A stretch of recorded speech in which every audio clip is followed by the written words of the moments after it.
And we're live. Good evening, everybody, and welcome to Pop Go the Writers, our 11th episode. Can you believe it? We've made it this long. And tonight we will be discussing Falcon and the Winter Soldier, episode 5, which, that was definitely an episode, huh? Yeah, not where I expected to be going. No. So tonight we are, again, my co-host, Paul Storrie, is with us. Say hello, Paul. Howdy, folks. And returning champion. I didn't say hello, Paul. It's fine. And our returning champion, Andrew Gaughen. Hello, Andrew. Hello, Dan. Hello, Paul. Thanks for having me, and I'm quite surprised you brought me back again. Well, I think you're surprised. Dan asked me to come back to co-host with the Falcon and the Winter Soldier, and I'm like, are you sure you got the right Paul? You didn't seem that happy when I was on. I know the feeling. No, you guys are doing great. So, and again, it's the conversation, the ideas, and you guys obviously love the properties, and that's important. I've talked to people who, the guy I do on Tuesday nights, I do a in-store this week comic thing where we go over the new comics coming out, and the guy I work with, Kyle, pretty much hates all of the MCU stuff, not because he thinks it's bad, but because he thinks it doesn't pay enough reverence and homage to the comics. He thinks there needs to be more little nods and more little Easter eggs and ties into the actual source material. Yeah. So, yeah. Brian says, good evening. Hello, Brian. Glad you could join us. Good evening. And we got quite a bit of stuff to talk about tonight. I'm not going to bother putting up the spoiler banner just because by now, if you haven't seen the episode, you shouldn't be clicking on a show like this. Yeah.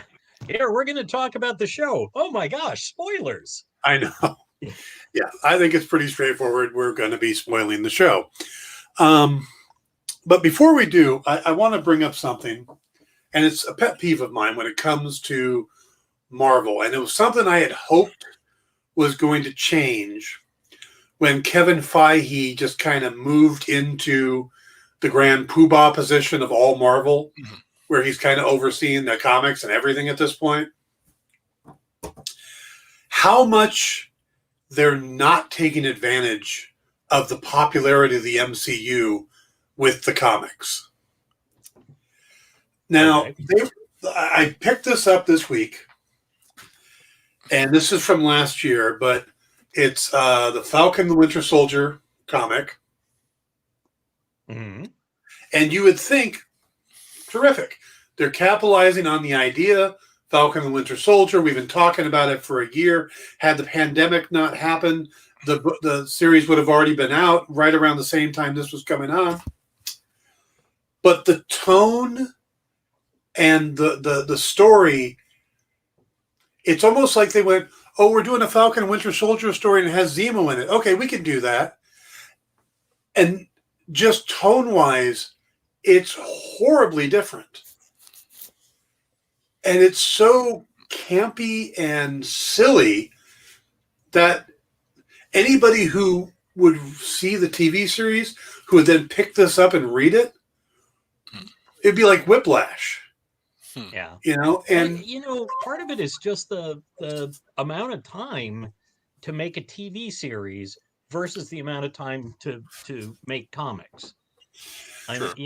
They're so much quicker to make. Comics? Yes, yeah. That it's really hard, and Marvel's very paranoid about the scripts. So it's not like comic writers rank high on the people that they show this stuff to. Do you even have to put comic in front of it? Just say writers. Yeah, but my point is that it's not even in a similar tone. Yeah. It's literally silly, and that's odd for a modern comic anywhere. Yeah. I mean, at least at Marvel and DC to have a silly tone. Yeah, I mean it's more Deadpool, but one of the people one of the bad guys in it's called the Natural, and he's this young kid who's really good at killing people, and he's basically a natural born killer. but he's a Captain America fan, and he's running around in the costume. His parents are big Captain America fans. He's gushing over Sam, and it's like, okay. While killing people? Yeah. Huh. I just finished it a few minutes ago because I read the first half last night, was reading the rest of it before the show started. And just nothing against the writer. I mean, he's telling the story he wants to tell.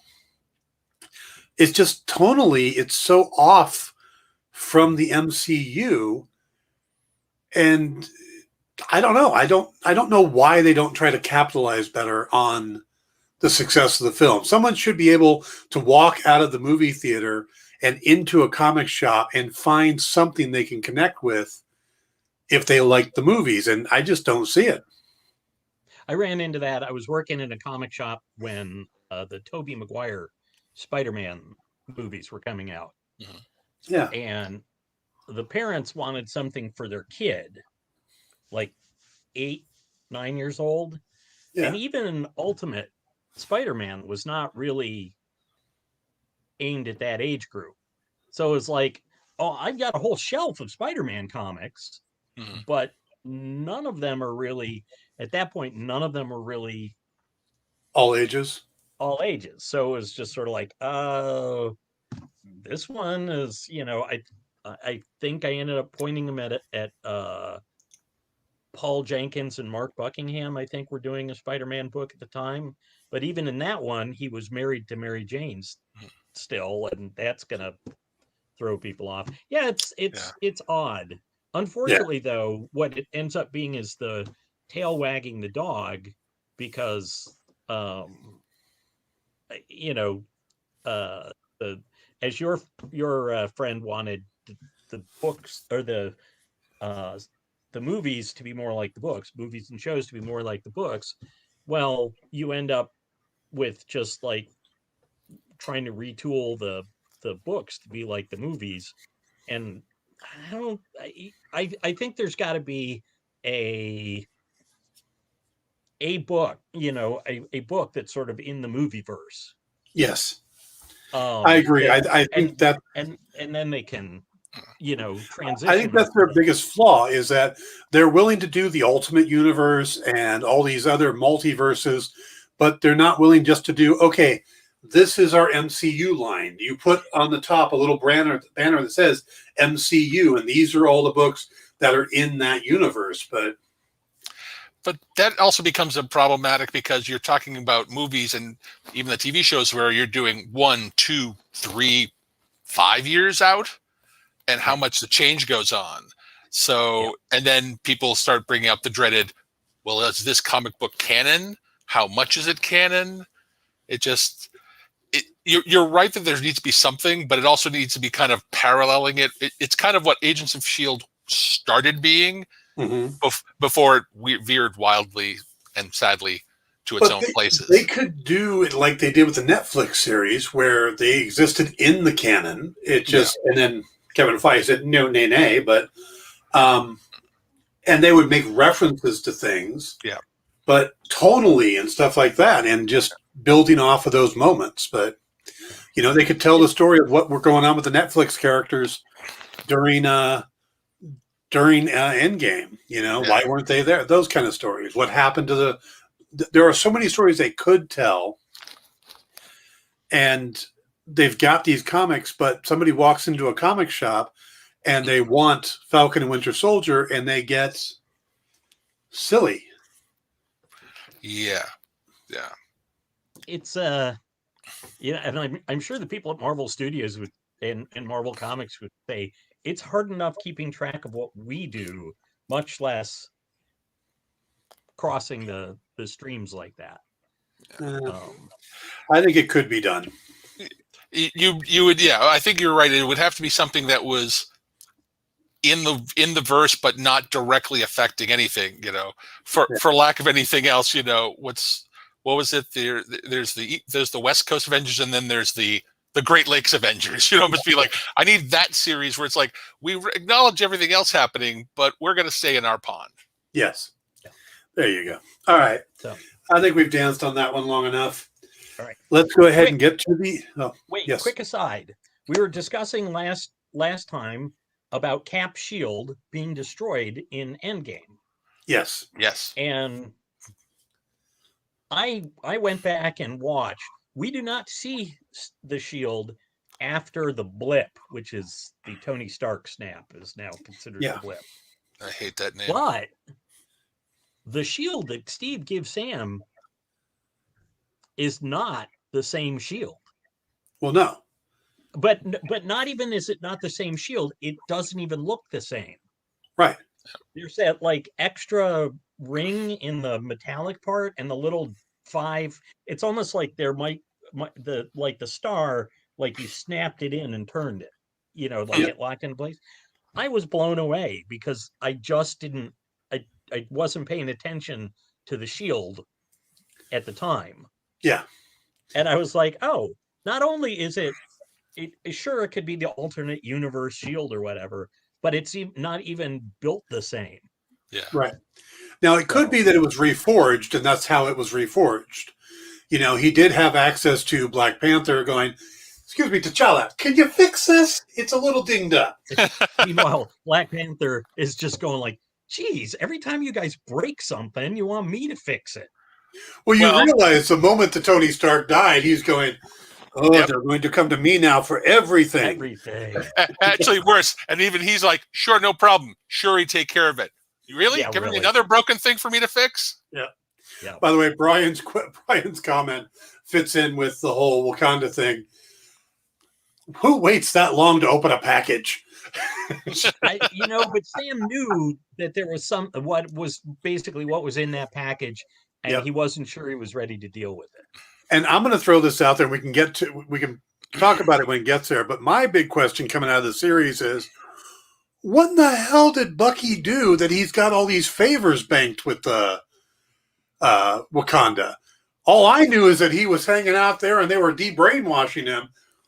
Did he actually run the secret police for them and become the real White Wolf? How did he? Because he just pissed them off and then comes back with, call it a favor. He was accepted into their community, and so, I think people develop a fondness for him. I mean, look at Sam's sister. Oh yeah, she developed a fondness for him right away. Mm-hmm. So, but we'll get to that. Yeah. Yes, we'll get to that. We're getting ahead of ourselves. Okay, so let's start it off at the beginning of the episode. And my first question is, who lets the guy who just murdered the poor guy in the middle of town square just run away? Do you want to stop him? Are any of those civilians capable of stopping him? Well, Sam there and was Bucky a were super there, too. soldier standing right there. Oh, yeah. However, Technically. Yeah. Yes. I think what happened was Falcon Bucky went, hey,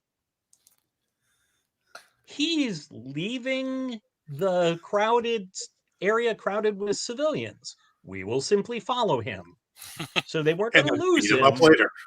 But they waited until he got to a desolate area where they could open up a can of whoop ass. Yeah. A desolate area. Anywhere other than that town square in this series. Well, every building has been empty that they've gone into. Well, apparently the town is called, warehouse land in Latvia. Yes. It's just warehouses everywhere. Yep. Yeah. No, I've never seen that many empty buildings other than maybe Detroit. Sorry, Paul. Actually, you go to any city, you're going to find empty buildings. That's true. And Detroit, everybody's got this vision of Detroit, and I'll keep this short, but everybody's got this vision of Detroit as just being blasted, and it's not like that. Certainly there are areas where things are falling apart, but it's a vibrant city full of fun and adventure and great places to go and eat and hang out and see concerts and so not like the blasted hellscape of Los Angeles. Today's episode is brought to you by the Detroit Travel Board. Detroit, we're not LA. That's right. Detroit, we still have people here.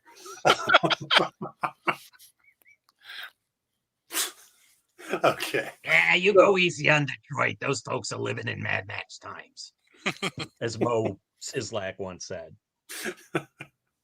All right. So we open up with him running and then suddenly ducking into an empty building and then having a moment of, voices in his head. The camera work with the going from blurry to sharp to, and flickering to past stuff was really well done, though. Yes. Absolutely. They created the mood very well. Yeah. But it did seem a little strange just showing him running down the and he wasn't running that fast when we saw Bucky in the other episode just hauling ass after trucks. Yeah, so he's it just did seem a little weird that they didn't do anything with it, but I think they were trying for the tone. Yeah. By the way, Brian says, Nebraska's not for everyone. That's our actual slogan. It's fair. Wow. Yeah, and honest. I appreciate the honesty. I've been through Nebraska. Nebraska, great place to be from. Actually, it's Nebraska, great place to be from? Yeah.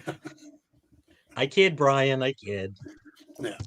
Okay, so we get the big fight scene. Well, before the fight scene, we have the little talk. And, of course, Sam is being his counselor self. They'll understand. You just got to talk them through what happened. And he's like, you guys don't want to do this. And Bucky's like, oh, yeah, we do. But yeah. Oh, go ahead, Andrew. No, I love the fact that they are brought in and are even more doubling down on Sam's background. Yes. That part of him in the Captain America Winter Soldier movie, I loved. In my own strange headcanon, I absolutely believe there was a scene where he and Steve talked. Oh yeah. Because Steve, even as much as Steve is a super soldier, went through everything. That's why they connect so well, because they understand the perils of being a soldier. Yeah. Yeah. It's actually sort of like they put a pin in the conversation they were having when Natasha pulled up in Winter Soldier. I think that the best thing about the Disney Plus series is this episode, is the fact that if this would have been an actual movie, we would have had the fight, we would have had the capturing of Zemo, and none of the rest of this would have been in the movie. Or a truncated version of it. Oh yeah, we probably would have had the fight or the training montage, because who doesn't love a training montage? Right. But other than that, it's true. It's true. But I just thought something you were saying about Sam tries to talk to, tries to talk John down. But I've noticed something about Bucky. And he does it when he's being sarcastic, but he does it consistently, even when he's not being sarcastic. He refers to Walker as John. No one else does. Maybe Lamar. But he refers to it. He consistently says, sure, last episode. Oh, looking strong there, John. By the way, can I just say, I love that line. That made me burst out laughing when that line came up. Oh, looking strong there, John. I'm like, Bucky, you're a bad, bad man. Yes. I'm sorry, but continue. You thought he murdered his Winter Soldier. Well, now he's murdering him in front of the brick wall at the Chuckle Hut. That's right. But, but it's interesting because there does feel like there's actually a certain, and Bucky gets him, I think, better than anybody except Lamar. And I think he addresses him as John consistently because it's now Walker always takes it as condescension. I don't think it is. I think it's that, like, we're fellow soldiers. Like I'm not close to you. I'm using your name. I'm not gonna just use your last name like everybody seems to. Yeah. I think, and I think it also cuts back to episode 4 when Bucky says, Walker's crazy. I know, because I'm crazy. Yeah. So he recognizes there's something wrong with him, and while it's usually in an antagonistic way, I think you're right that he, by using his first name, he's trying to connect to him person to person. Well, also, you got to look at their basic purpose. Bucky, before he even became the Winter Soldier, was a sniper. Mm-hmm. And so he's been trained to kill since even before Hydra got a hold of him. Yeah. Walker is also trained to kill. Sam is a soldier, but he was pararescue. Right. His whole thing was saving people, stuff like that. So Bucky could more easily relate to John, and also with the super soldier serum and all the people messing with his head, he gets it. He gets it. Your head's being messed with by, in this case, by the serum. In Bucky's case, by Hydra or Russia or whichever it was. Mm-hmm. Yeah. So like I could Russia. see him. Yeah, Russia. Yes. So I could see him actually connecting better with John than Sam. Sam understands it from trying to rebuild your life point of view and trying to help people, but Bucky's has a little more parallel experience than John does with John. Don't go down that road, John. I'm nothing like you. Yeah. Yeah. Okay. You just itself. murdered somebody. Yes, he did. And by the way, as I said last week on the mentions, he decapitated that guy, didn't he? I'm not sure. He might have bisected him. Yeah. Oh, that's true, and which would also call back to Captain America: Winter Soldier movie by going for the chest piece. Yeah. Either way, Nico no more. No, Nico done. Yeah. Which and also, boy, after he learned that move, he went back to it a lot. Well, you got to remember, in the comics, John Walker was tied to the wrestling league, so that would be his finishing move, as all good wrestlers have. Yeah. He does the shield slam. I would say, actually, going in a different direction, he's turned what is the defensive object into the offensive way, in the only way you can, which, except for that maneuver with Tony in the movie, Cap never did that. Yeah, Cap was sometimes did the shield rush, right? Where but he never tried to use it as a true, just absolutely offensive weapon. Yeah, you're right, and he also got rid of his guns pretty early too, where Walker kept it. And I do like the fact that the first thing Bucky did was get rid of the gun. Yep. Yeah. And not take it, get rid of it. Yeah. Yeah. Yep. There was so much. By the way, let's be honest. If we're being fair, Bucky should have been able to take out Walker all on his own. He's also got the serum. He's got the arm, and he's fought Cap to a standstill. Real Cap. Except the times he's fought Cap was holding back. Absolutely, I believe he was holding back because that was his friend. He's never had to fight someone at full super soldier potential. Yeah. And if you remember, this is a derivation of... I get what you're saying. Good defense. Good defense, Paul. I like that. Okay, follow me on this, Paul. Bucky was the first of the super soldiers for Hydra, or Russia. When they made the next batch, fictional character. Just following you. Yeah. When they made the next batch, they were stronger than Bucky. When he was training the next batch of Winter Soldiers, they were stronger because the serum the serum created a stronger batch.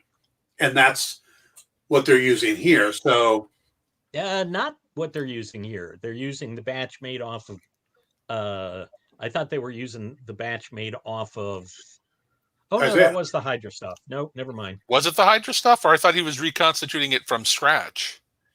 No, he managed to.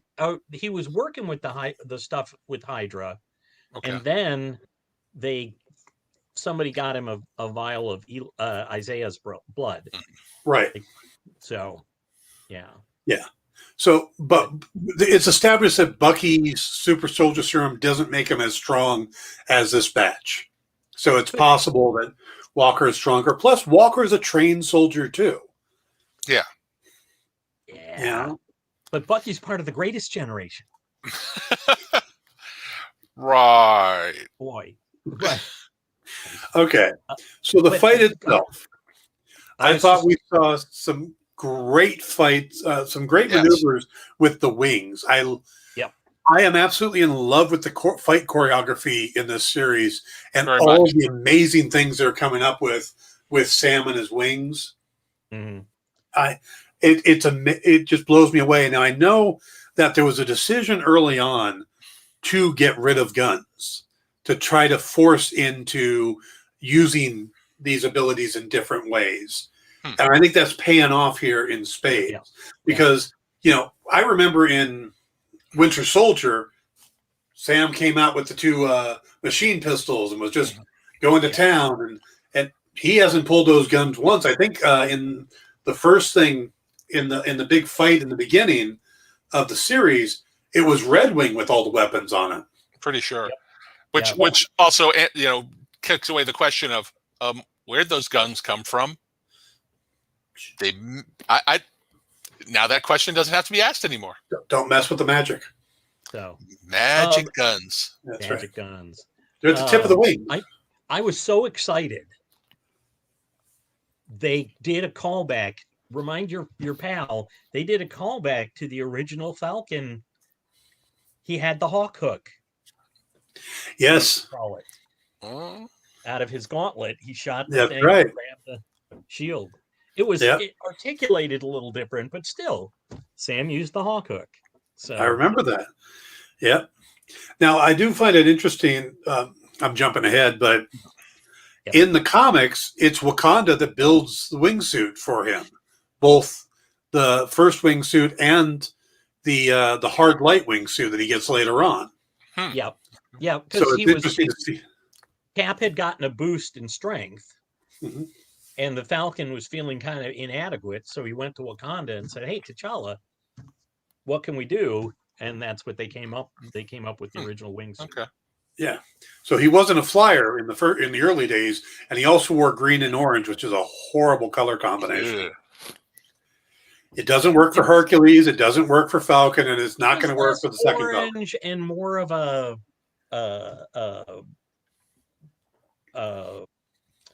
not sienna. Oh well, doesn't matter. Ochre. Yeah, it was a burnt ochre. So burnt umber. Burnt umber. Maybe that was but yeah. Now the fight sequence, I have to say, because of the nature of what we'll eventually get to with the whole episode, was really smart and really nice, kind of top heavy, doing it right at the beginning, and you're like, and we're really not going to do anything more with it, but we're really going to give you a good one. Yes. Yeah. And all the callbacks to Winter Soldier the movie. Yeah. And doing the 2-on-1. Sorry, I meant Civil War. Yeah. The 2-on-1 fighting and this is not going to end well. Yeah. And even some of the musical callbacks matched. Oh, really? Some of the music from Civil War, stuff like that. I mean, not Hugh Jackman. His first name is an H, and it's Jackman. But the composer who's putting all this together, during the musical score. Zimmer? No, it's Jackman, but I don't remember what his first name is. He is just hitting all the right notes. Yeah, but he also did those movies, so he's pulling his own music back. Smart call. Yeah. And you're looking it up, aren't you? I am, because it is Jackman, but I don't remember his first name. But it's an H, and that's why I'm getting so close to Hugh. Silvestri did the first one, and Henry Jackman. See, H. Jackman. By the way, I noticed someplace online where somebody mentioned you get a little bit of kind of when Walker is first in the warehouse, you get a little bit of the Winter Soldier scream thing, that kind of Yeah. the electronic scream Yeah. from the Winter Soldier. Yep. So, yeah. Yeah. By the way, we're about to shift gears to the next thing, right? Well, we're But- going to bring up but the it's- arm break, but yeah. Oh, okay. Go for the arm break. Oh, Yeah. Go for arm break. Crack. That Arm was break gun. yeah, that was just brutal. And if you think about it, and actually, this is going to just remind me. A gentleman named Barry Dutter, who I'm friends with on Facebook, made one of the best comments, which was, if this series was someone's first ever watching of anything MCU, they would have to come out of these episodes asking one question. Who the hell's Steve?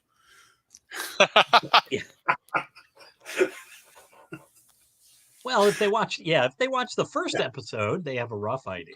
yeah, Yeah. but it's a lot of we can't afford to put Chris Evans' image in here right now. Yeah.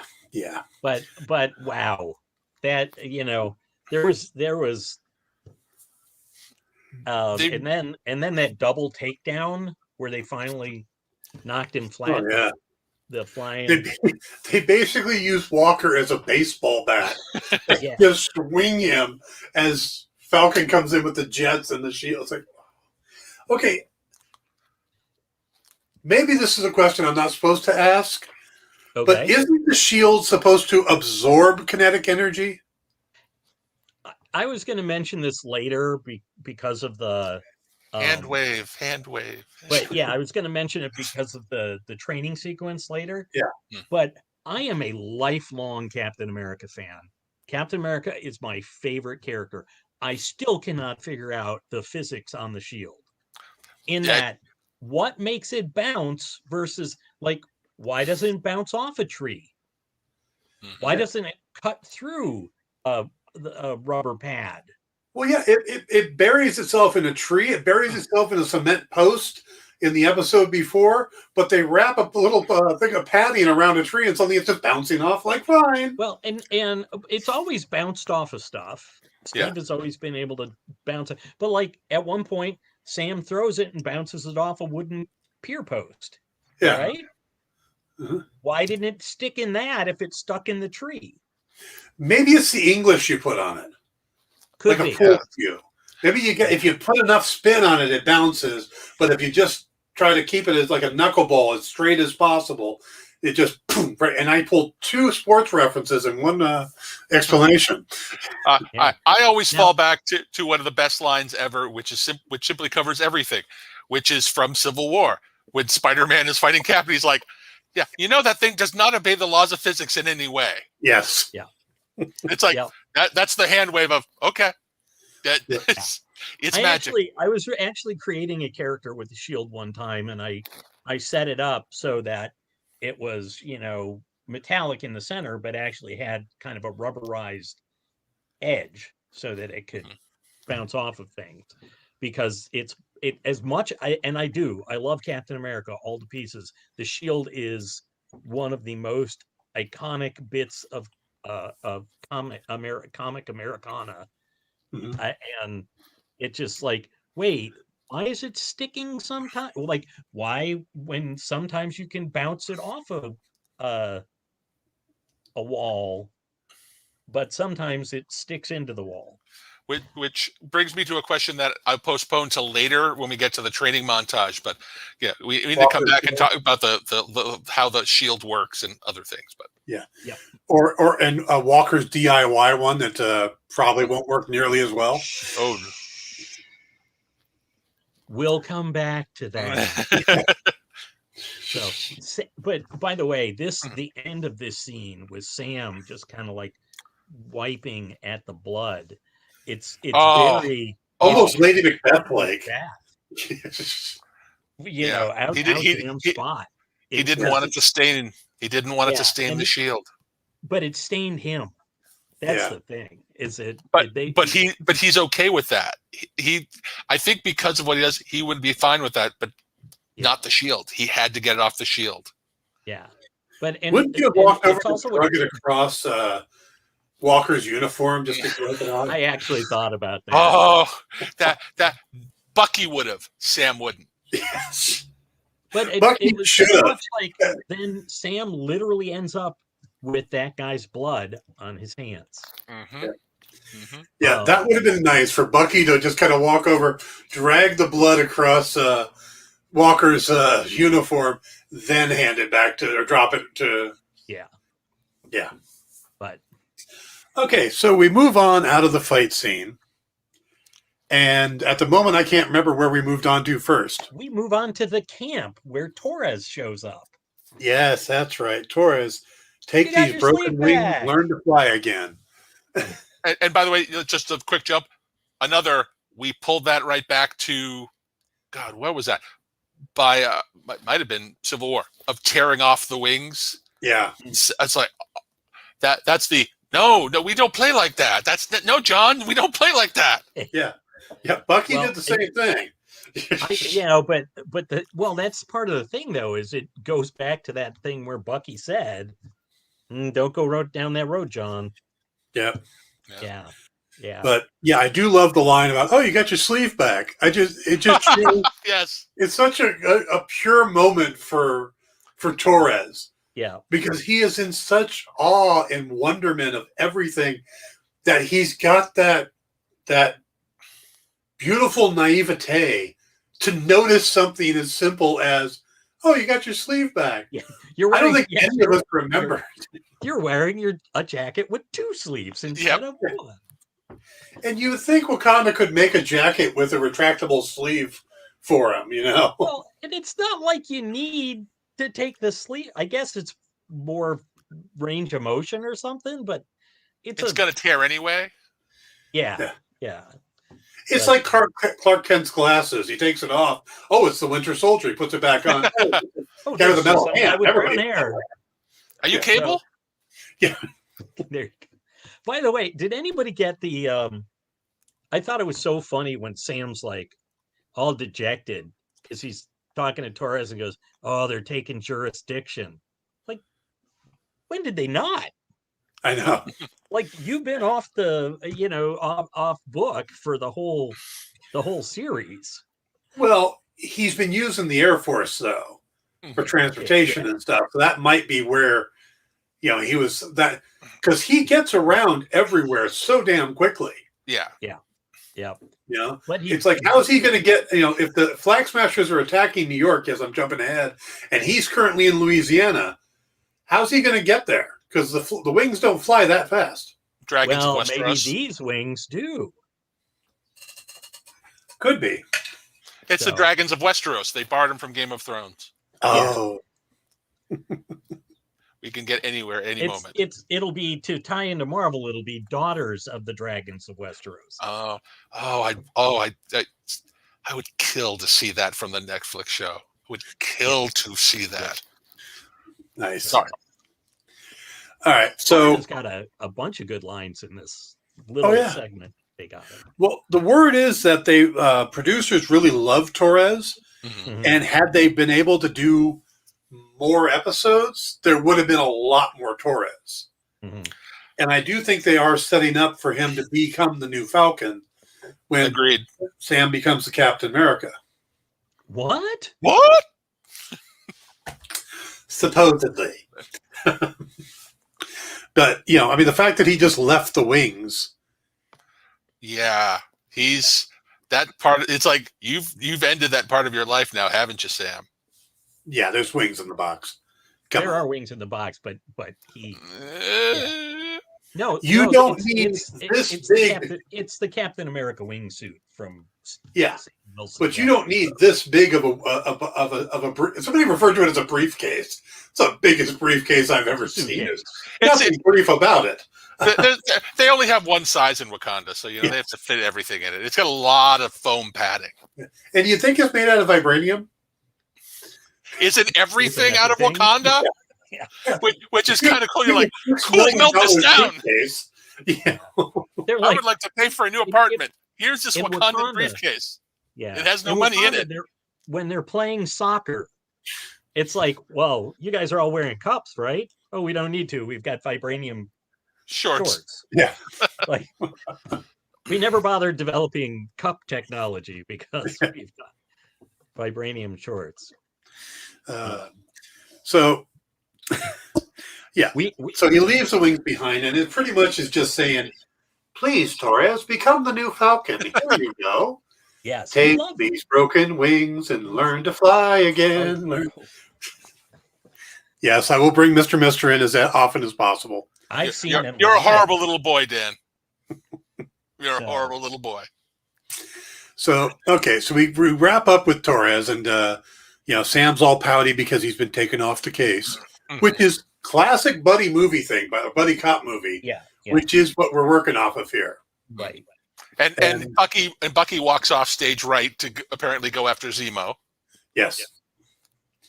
And I do like the fact that Zemo has been waiting at the Sokovian Memorial for Bucky to show up. He's like been camping out there. He slept there one night. Yeah. But the first thing that happens is the most unrealistic thing in the entire series. Oh, God. We go to the outside the courthouse, and there's only people booing John. Yeah. In real life today, sadly, there would be people out there going, "Yeah, it coming." Oh yeah, because basically he killed a terrorist. Yeah. There was a lot of people who would be behind him. There were people on social media now in real life saying that Walker was right. Yeah. So if we really wanted to get it all connected, there would have been a little blurb with J. Jonah Jameson talking about how good Walker is as a hero because Spider-Man's so horrible. Oh yeah, absolutely. But yeah, I actually watched the episode several times, and it was like, I think the third time through I went, "Oh, wait, none of them are cheering. This isn't realistic." Oh my God. I actually thought they would just kind of go, just blow over the thing. Yeah. But to actually they didn't court-martial him. Yeah, that's a question I kind of had that was a little fuzzy. Who did he report to? Who was that from? Because is he still in his rank? Is he still a member of the armed forces when he joined up as Captain America? Or was it part of the GRC? Because they seem to imply that the GRC were the ones that were stripping him of the title Captain America and then denying him rank and it kind of feels like the GRC may have become the global government. I think that's very big. I think it's more an issue of the he was stripped of his rank by that senator was there, which was weird. But I think they're really trying desperately to put this is a bad guy. We don't like the guy. Yeah, because he's the one that shows up with the rest of them at the end in New York, correct? Right, yeah. But he's a senator and he's a United States representative with the GRC. But it does sound like the U.S. is very much leading the way with the GRC. Yeah. Well, and it's possible that the GRC is the one that basically gave Walker his authority. Oh, okay. Well, he might have been functioning kind of like UN troops do. I think the GRC, in a sense, has taken over for the UN, right? Because and when he raids that German internet cafe where the Flag Smashers had been, it's the GRC task force with him. That's true. Right. So, but I think the GRC is basically the UN at this point. If you're working as a UN peacekeeper, you're not detached from you're still part of the military for. You're just assigned to. Yeah, and the hierarchy is still the same. Okay. It just seemed a little weird because it's like it felt like I should be seeing more military people as part of this if this is him being. It's not a bad thing. It's just kind of like it was a little odd and off-putting because they threatened the fact of, oh, you could have gone to prison or whatever for this, and I'm like, Yeah. That's not for you to decide. Yeah. Well, see, that's the point, though, was that these were the politicians saying, because Cap has always been kind of a weird position once you get him out of World War II, Yeah. where the government sort of says, aren't you working for us? And he's kind of like, not really. Is that with Walker, he's still in the U.S. military, but he was given the position of Captain America. And I think what it was is the executive branch, although even though there was a senator involved, that the civilians took away, probably in consultation, the civilians took away that place, but in consultation with the military. Okay. Yeah. I thought it was a little weird that they were like, and you get no benefits, and you know. They really did we're sticking it to you. We are sticking it to you. See, Yeah, again, that's the interesting part, because when we get to Isaiah, we will talk about how Isaiah's story mirrors Steve's story, and then Walker's story mirrors Isaiah's story. Yeah. Not exactly, but there are In the comics that this is kind of built off of, there is this council that is the one that Steve quits to, and they're the ones that pick Walker as the replacement Captain America. And on the council are people like Val Cooper and Peter Henry Gyrich. Yeah. So do you remember what that council was called? I think it was just called the council. Yeah, okay. Which brings up something that might be, I don't know if this is too early or too late, but I had a friend of mine literally this morning bring up the idea of, with the elements with Walker and some of the other things going on with the cameo that we'll talk about shortly, is are they building the Thunderbolts? Oh yeah. I think you guys are, everybody seems so I wasn't with until Thunderbolts. It doesn't have to be the Thunderbolts. No, it could also be the Dark Avengers. Certainly. Well, a lot of people are saying Thunderbolts because Zemo's around. And I think Ross. If they, well, yes, but if they introduce the Thunderbolts, Zemo will have nothing to do with it. I don't agree. Well, he's an asset. He's a trained asset that they can disavow. He hates superheroes. He's not going to put together a team of superheroes. Okay. He hates super soldiers. Yes. No, he hates Iron Man too. He said Avengers. Yeah. He put all of the Avengers in with Nazis. Okay. We'll get to that in just a minute. Yeah. So there's a line when they meet that's very important. Yeah. But going back to Walker and his other than honorable discharge. The funny thing is, that sounds like it's kind of the one step below. Like, we could have dishonorably, but it's like, even if you did dishonorably by not dishonorably discharging him, you still took away all the things he would have had if he was dishonorably discharged anyway. Yeah. But that is an actual thing. It's general. It's called a general discharge, as I understand it. So which would because other than honorable seems like an odd phrase. It seems like a very old term that they brought back up, like mill speak, very mill speak. Yeah, but I was going to say, other than the fact that he's about to go completely boo-hoo, Walker is not wrong. No. He did exactly what they, he did what they made him, trained him to be. Yeah, it was a bit Colonel Jessup, but it was accurate. Yeah. Yeah. He's out of line, but he's right. Yeah. Yeah, it echoes back to the... He did wrong, but for what he was told was the right reasons, and then they changed the right reasons on him. Yep. Yes. And really, it was really, if it had happened off, out of the public eye, we would be papering this over. Mm-hmm. Yep. And I got to tell you that everything he said, again, being accurate, it wasn't until he said, "I am Captain America," and we're all like, Well, yeah, he's over the edge. Yeah, So yeah. not that line. We all have been, Walker's right. This is exactly what they wanted. Yeah, That he used was line on his Bucky and crazy one. Sam too. Just before he ripped Sam's wings off, when he was foaming at the mouth and spraying spittle. Yeah, I am Captain America. And it's like, oh no. Yeah, he looks like a Kieran Dwyer drawing right there. Yeah. But so, of course, now we have to get to the cameo.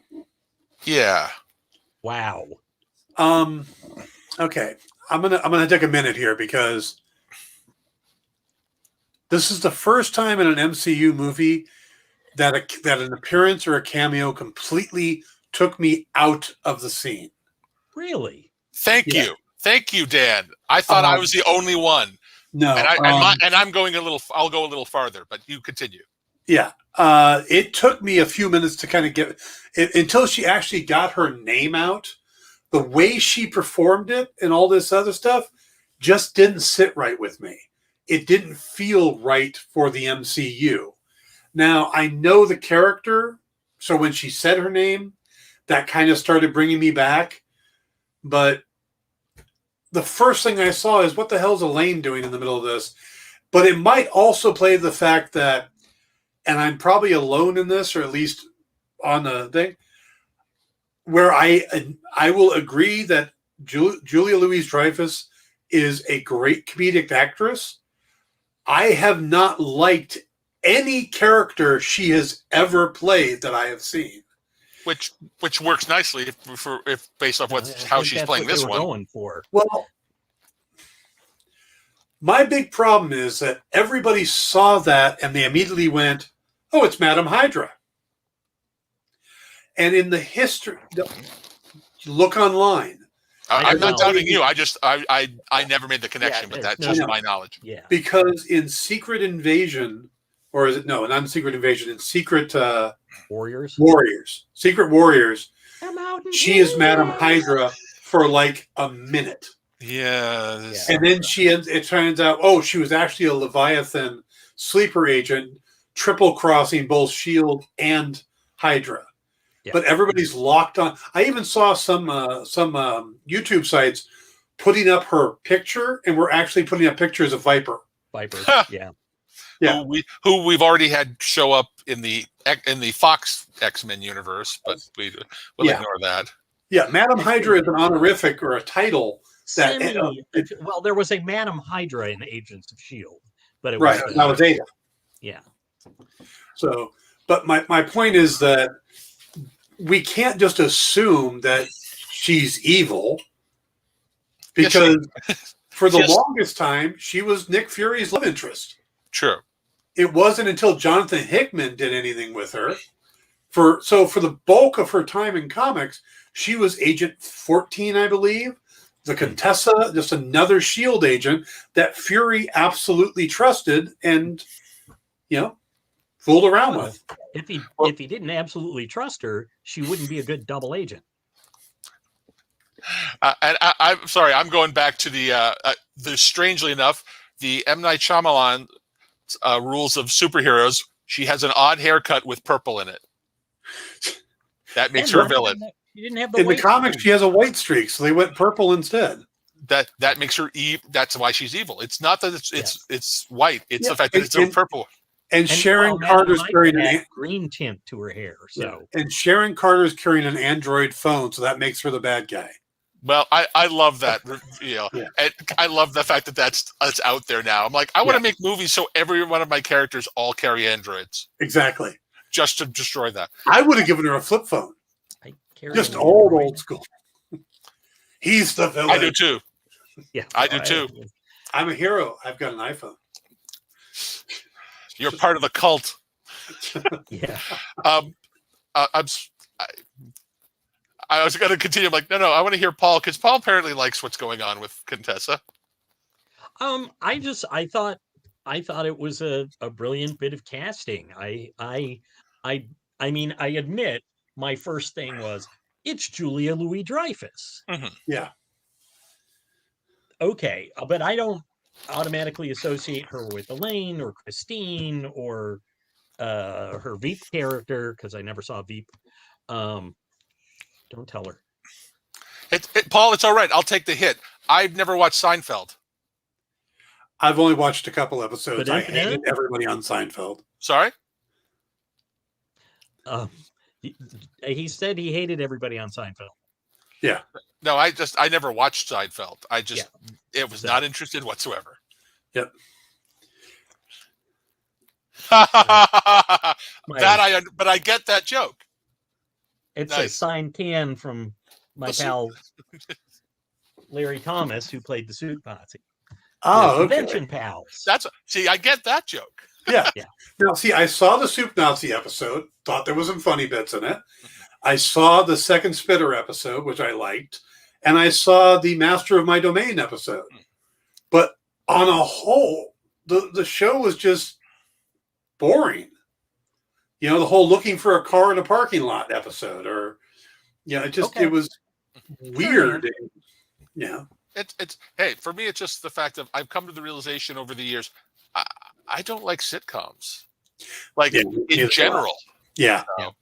Which is why I never watched Old Christine or Veep.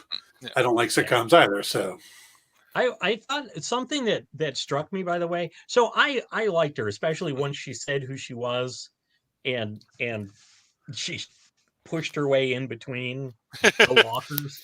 And it said, your first best decision, other than marrying this Spitfire over here, is answering the phone when I call. But I thought was interesting about that card, it was a black and white card. With nothing. What were the colors of Ultimatum? The group that the Flag Smashers. They were black and white, yes. Black and white. And I just was like, Which is a much better. Okay. I watch a lot of the YouTube channels coverage, and one guy went, you know who always went black and white? The Hellfire Club. And he wanted to tie her into the Hellfire Club, and I'm like, no. Then didn't WandaVision teach you anything? Yeah, she wouldn't be the Contessa then. She would be Celine. Yeah, the Black Queen. Yeah. But there's no Contessa on the chessboard. I think it'll be interesting. I would not be surprised. You know, like the obvious things, people like, oh, maybe she's a sleeper agent for Hydra. Oh, maybe she's with Leviathan, since she's appearing in Black Widow, or was supposed to. But given that she's about to recruit John, I can't have to wonder if maybe she's tied in with let me see if I get it right. The oh darn, where did I write it? Anyway, there's an organization called STARS that the U.S. agent worked for, who were in charge of like super crime and containment. So I was just like, but I'll be, but you know me, Dan, I'm sort of like, these things may pop into my head, but I'm not going to give them very much air because I'd rather see what happens next episode. Well, in the comics, Contessa is tied to S.H.I.E.L.D., Leviathan, Hydra, and a group called Janus that I know nothing about other than close to brand new. Yeah, it was from something from last year. Yeah. Or recently. Which seems like too soon for it to be a show. Yeah. But so my point is that we really have no idea who she's tied to, but it does seem like she's recruiting. And since Vanity Fair says she's supposed to be in the Black Widow movie, and that was supposed to come out first, so there's a good chance that when we see her now, we were supposed to have already known who she was. Right. Yeah. Which would have made the scene play differently. Yeah. But had to do that. Yeah. So she could be over in Black Widow recruiting either Taskmaster or Yelena Belova. Right. And we could be going towards a Thunderbolts team or a Dark Avengers type team. Or more than likely the combo. Yeah. Where it's like we're building a new Avengers. They're really bad guys. Because as I brought up to someone else, you know who's been sitting around for 10 years, probably in the raft, just doing nothing, waiting for their time? Abomination. Abomination. Yep, and he's Who's already supposed slated to show come up back in, in She-Hulk. She-Hulk. Yep. So yeah, But- I think she is going to be she's Nick Furying. Yes, and I hope they actually do throw in that she's his ex-lover, because I think that would just make an interesting dynamic. Yeah, Sure. I see. Okay, so now I have to get around. I hated that cameo. Absolutely. And the weird thing is I don't have as much of the comic connection. I've read so little of Nick Fury, but I recognize who the Contessa was as just a general. I'm like, she's been an Agent of S.H.I.E.L.D., connected to Nick Fury. It just, I don't know what was supposed to go on. It landed poorly for me. Maybe it's as simple as, yeah, you're from New York. You don't sound like a Contessa. Like, you don't sound like you're anything else. And I don't understand what you're trying to play at with this character. Yeah. It took me out of the scene, took me out of it. That being said, had some great lines. She's an excellent actress for it. In general, I don't understand what the play is with her. Yeah. So it was kind of like, okay. But again, I apparently am in the minority on this. Everyone else seemed to really dig it. I think the actress overshadowed the character because the character is so vague. Yeah, it's I mean, I know the character, but then I used to read the Steranko run on Nick Fury. I loved it. Yeah, so that's my primary information. Actually, is the Nick Fury versus S.H.I.E.L.D. series. Yes, which he was a pretty big part of. Yeah, but that was also the idea of overshadowing the character. That was actually also true when Samuel L. Jackson showed up as Nick Fury. People were like, holy crap, it's Samuel L. Jackson. Yep. Yeah. And he's playing Nick Fury. Now, it was kind of spoilered because they cast him in Ultimates. Yeah. But it was still, holy shit, I can't believe they got him. But that doesn't mean that he would have gone to that casting anyway. I mean, that to me was the fact that it was that connection of, it was almost a sign of, they get it. Because it had showed up in Ultimates, it's like someone actually read that and tried to bring it over to this. At least for me, who was a fan of Ultimates at the time. But Jackson is known for being Jackson's known as being a dramatic. Jackson's known as being a dramatic actor. Yeah. So when he was on screen, you took him seriously. Yep. Dreyfus is known as being Louise Dreyfus is known as being a comedic actress. Yeah. So when she comes in and she's got all these sarcastic, odd quirks of just shivving in between them and stuff, it plays as comedic in a very serious. At that point, all we had seen was the fight, the dropping the wings off, and then the court-martial-ish scene. So it was a very serious episode, and then you have her come in, and her first line is, "These boots weren't made for walking." Like, what? Yeah. It just really hit weird for me. Now, don't get me wrong. I think she's an excellent choice because I do accept. I mean, I get that she's an 11-time Academy Award winner or Emmy Award winner. Yeah. So great casting, great get. But it just felt like, and maybe I wouldn't have felt this way had we seen Black Widow with her appearance in it. Mm-hmm. Maybe that would have set it up better. But it just really took me out of the moment. Between the lines got played for humor because of her background. They came across humor as they didn't come across as serious. The character didn't come across as serious because of the actress at that point. Because we had nothing. Yeah. Yeah. Because I watched the exact same thing, and she didn't come across. She came across as sarcastic, but that's not the same thing as comedic to me. But well, like I said, it just landed different. And then also I spent a few minutes trying to figure out why'd they shorten her name. They make a big deal out of the fact that her name is long, but they shorten it. I think they've done that in the comics as well. They dropped out the "la" a while back. Because that's not, I I'm not sure that the La Fontaine is the way they would phrase it in Italy. It's more French, but I'm not positive on that. So, Okay. but let's go on to the camp. Yes. Because can I just jump on this one at the beginning? Like, Sure. Andrew's like, does he ever shut up? I thought you were thinking the same about me. No, not at all. You know, the fact that they're surprised. Oh, it says that the camp's closed down because they harbored fugitives, international fugitives. They did. Yeah. You are. You are, and they did. Yep. And then Carly's self-righteous. How many times do we have to pay for with our lives just to be citizens of this goddamn planet? It's like, Matthias didn't die to be citizen of the planet. Matthias died because You stole from the power broker. From a very dangerous person. Yeah. And you know, Mama Danya died of tuberculosis. Yeah, but that was because she was in the camp. So you can maybe argue that one. But again, and Nico again didn't die to be a citizen of the planet. It's because, I don't know, Carly blew up a bunch of people.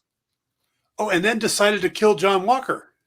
Yeah. You gotta remember, they were there to kill John Walker. Yes. We're on a terrorist mission, but then they killed one of us. Yeah. I mean, it was like one of them because of her earlier sessions where she sounded sort of reasonable and stuff. You hear that and you go like, yeah. And then I went, wait, no. Yeah. There's definitely a play off of the idea that it's like, yeah, the escalation is going on both sides on this, which I kind of love the graying of all of this. Yeah. You know, it seems like everybody who's taken the super soldier serum is escalating, but they don't come out and say it except for one person. The only person that seems to be dealing with the super soldier serum well is Dovich. Yeah. And at this point, I want a redemption arc for him. I want that character to come out. I want him to turn and help out Sam and Bucky, and and have a redemption arc by this. Yeah, because he's the only one that seems to actually keep to their morals and keeps to what it is they were trying to do.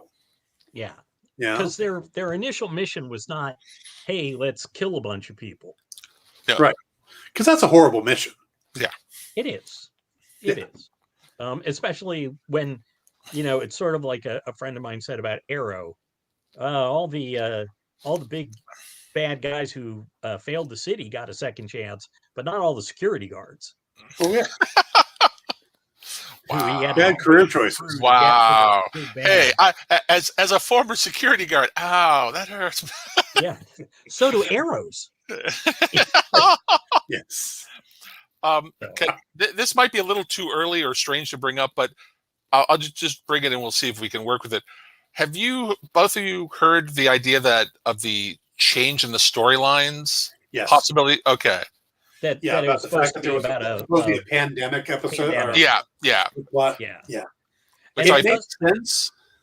I've seen a lot of stuff that seems to confirm it, but it's just an interest to see that kind of play off, because it also almost brings to the point of, again, I'm a little early. We're about to get to the last episode of the season, and I'm like, really? This could have used 2 more episodes. WandaVision could have lost an episode. We could have used an extra 1 or 2 for this. Yeah. Well, actually, WandaVision was supposed to have 1 more episode, but they cut it back because of COVID. Yeah. And this one. Now this is an important point Brian brings up. What bothered him about all this is that Dovich's hair was suddenly crimped this episode. I think that's just from him pulling it back sometimes, and then when he lets it down, it has a kink in it. So. Come on, let's go back to Billy Crystal's character. It doesn't matter if you are good, only that you look good. Yeah. There you go. That's digging deep. That is big and deep. Yeah. And Dan, you look fabulous. Yes. You I'm look sorry, marvelous. but you look marvelous, which is more Yeah. appropriate to the subject. Oh, you're correct. I killed the joke. Sorry. It's It's not 1986. Can we Well, tell anymore? It's The way only like time 4 travel years at the ago, MC right? 1986. Yes, it was. It was 4 years ago. I swear. Yeah. Okay. Okay. All right. So where do we go after the The camp? memorial. The memorial. Yes, the memorial where Zemo was camped out waiting. I would like to bring up an important point that, since I wasn't on previous episodes, is some people have thought it's silly. I don't care. I love Zemo in the pimp coat. That is classic to the comic. I love that. And honestly, I am so happy Daniel Bruhl is back to see him, because while, yes, this Zemo is in almost 180-degree difference from the Civil War Zemo, I like this Zemo, because he's that kind of villain where you're like, you are a horrible person. I absolutely do not trust you. And yet you have a couple of points. Yeah. He's what was it Sam said? He is out of line, but he's not wrong. He's not wrong. Yeah. So I'm sorry. I think he is wrong in many respects. But yeah, there's still, I think partly it's because in Civil War he was on mission. Maybe. You know, he was very focused on and making sure all the tumblers fell. Whereas now he's kind of he won. freestyle. In Civil War, he succeeded. Yeah. Yep. But now he's making it up as he goes along. Yeah. Yeah. Yeah. I still I find it fascinating that he's still trying to get Bucky to go like, yeah, they trained you to kill. Just go kill. Yeah. He's still trying to be the master manipulator. Yeah. And I think he thought he was dead. You know, the whole fake gun thing. I think he thought Bucky was coming to kill him. Oh, I loved it. And that was great. Bucky, when he says to Bucky, "Don't worry, I have decided I am not going to kill you." Yeah. And then they pull I'm back so and show relieved. Bucky with the gun. Imagine my relief. I think the important takeaway from the scene, though, is when they're walking him off towards the ship. Mm-hmm. Mm-hmm. And Io says, we will take him to the raft where he can live out his days. Yeah. It's like, excuse me, you're taking him to the place run by General Thunderbolt Ross? Yeah. Yeah. I actually took it as I didn't even think about that. I also took it as really? You're not bringing him back to Wakanda? Oh, yeah. That seems interesting. Well, now remember that the way they treated Claw or wanted to execute Claw was before T'Challa opened the Wakanda to the world. So they're probably now trying to be more with, that was how I took it. Yes, that and they sense. don't have to kill everybody that knows of Wakanda's existence. Yes. Wow. That got dark. Well, But, I mean, that was kind of their thing. Was nobody gets to find out. Which again, and I will take a moment to jump back through that episode and just say, anytime you can have the Dora Milaje fight, I want to see that. That fight sequence was glorious in both how it was performed and how it tied so well into the story and how it destroyed Walker. Strong, John. Well, that line, but just they weren't even super soldiers. That whole place of that's a glorious writing of that scene worked for many masters, and it was beautiful to behold. And the fact of her with the shield, it's like she's the new Captain America, right? That's how it works now. You take the shield, you're now Captain America. Plus Zemo in the background. I'm going to say that this series has the best fight scenes of any TV series we've ever seen, which up until this show, I would have said was Arrow. Mm-hmm. Arrow had amazing fight scenes, the stunt choreography and stuff. What they're doing with this is movie level fights on a TV show. Yeah. And that is amazing. And definitely, it's especially after doing Endgame and Infinity War, much more personal fights. Yes. Much more contained ones, which is great to see them being able to play off of. But I'm sorry, back to episode 5. Yeah. Now, something Dan was pointing out, you were talking about the timeline for the favor that Bucky asks for at the end of this, but there's a couple of things that I see, which is one, we don't necessarily know that like there isn't time that passes between the memorial and Sam visiting Isaiah. Yeah, the whole time thing is really screwy in there. But I that was one place, especially if Sam's not really on the Air Force's A-list anymore. It could have taken him longer to get back to the U.S. He had to walk home. Well, he could have just flown. Too soon. That's right. That's what happens when you leave your wings behind. Brian asks, doesn't Wakanda have prisons? They'd probably be somewhat nice. They probably would. No, they just execute. Wakanda probably doesn't have any prisons, exactly. Up until they joined the rest of the world, I don't think they prisoned anybody. I think they just killed them. Well, or they rehabilitated them. This is a country whose choice of who's going to be their leader was a fight to the death. Well, it's the old ways. It doesn't have to be to the death, as T'Challa. And while I don't necessarily acknowledge it, wouldn't you want to see that in the last election? 78-year-old man, a 73-year-old man. Oh yeah, that would have been awesome. And now Andrew will never be asked to come back on the show. Oh my god! But I'm saying because when you were talking about the timeline, Dan, I went through and watched it, looking for places that could have taken a little more time. So it wasn't just overnight. It does feel that way. Like he went to Sokovia, he went to Baltimore, he went home, and there's Sam showing up with a suitcase. Yeah, it's like, man, of course, sure he Sokovia works is fast. a lot closer to Latvia than Baltimore is. Sure. He's on a rowboat going, man, I shouldn't have pissed off the Air Force. Even flying takes a while, man. So okay, but then Bucky still had to fly back too, and he still showed up in time to empty the truck. I'll get to that. He did not show up as quickly as you think he did. Yeah, there was some time. There was montage. So, but first, Isaiah's house.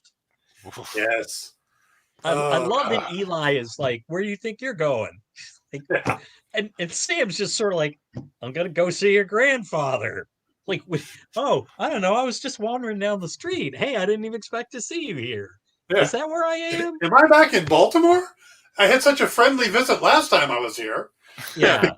But I did love that Eli was kind of like, he's still protecting. He's still kind of protecting. Very protective. Yeah. Yeah. And that story, that's just heartbreaking. Here's where we put in the disclaimer that we talked about this, and we do realize we're three middle-aged white guys talking about this particular scene. Yeah. Okay. There's but it was still just such an excellent scene. I may not share the experience that's discussed, but damn, I know good writing when I see it, and good acting. Absolutely. Oh yeah. I forgot during the scene that was Carl Lumley. Mm-hmm. And I've seen him in so many other things, but his performance was so different.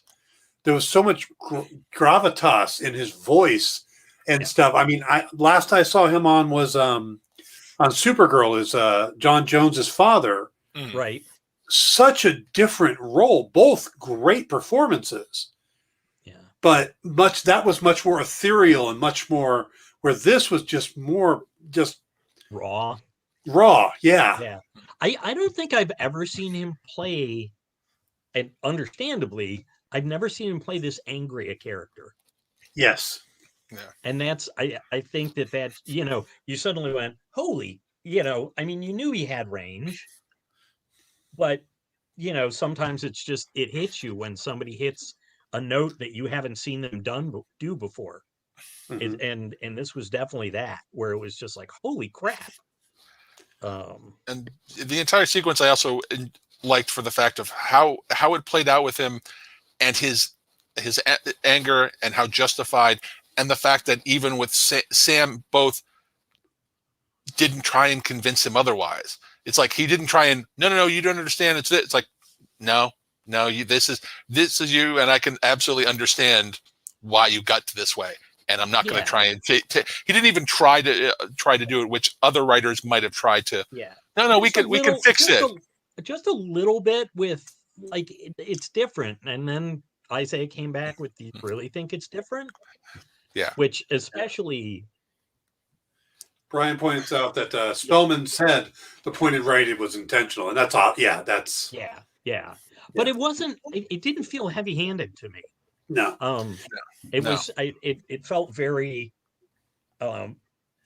very heartfelt. And the acting was so good that you didn't go like, "Oh my gosh, this is an agenda," because it wasn't. It's just like, what was the name of the episode again?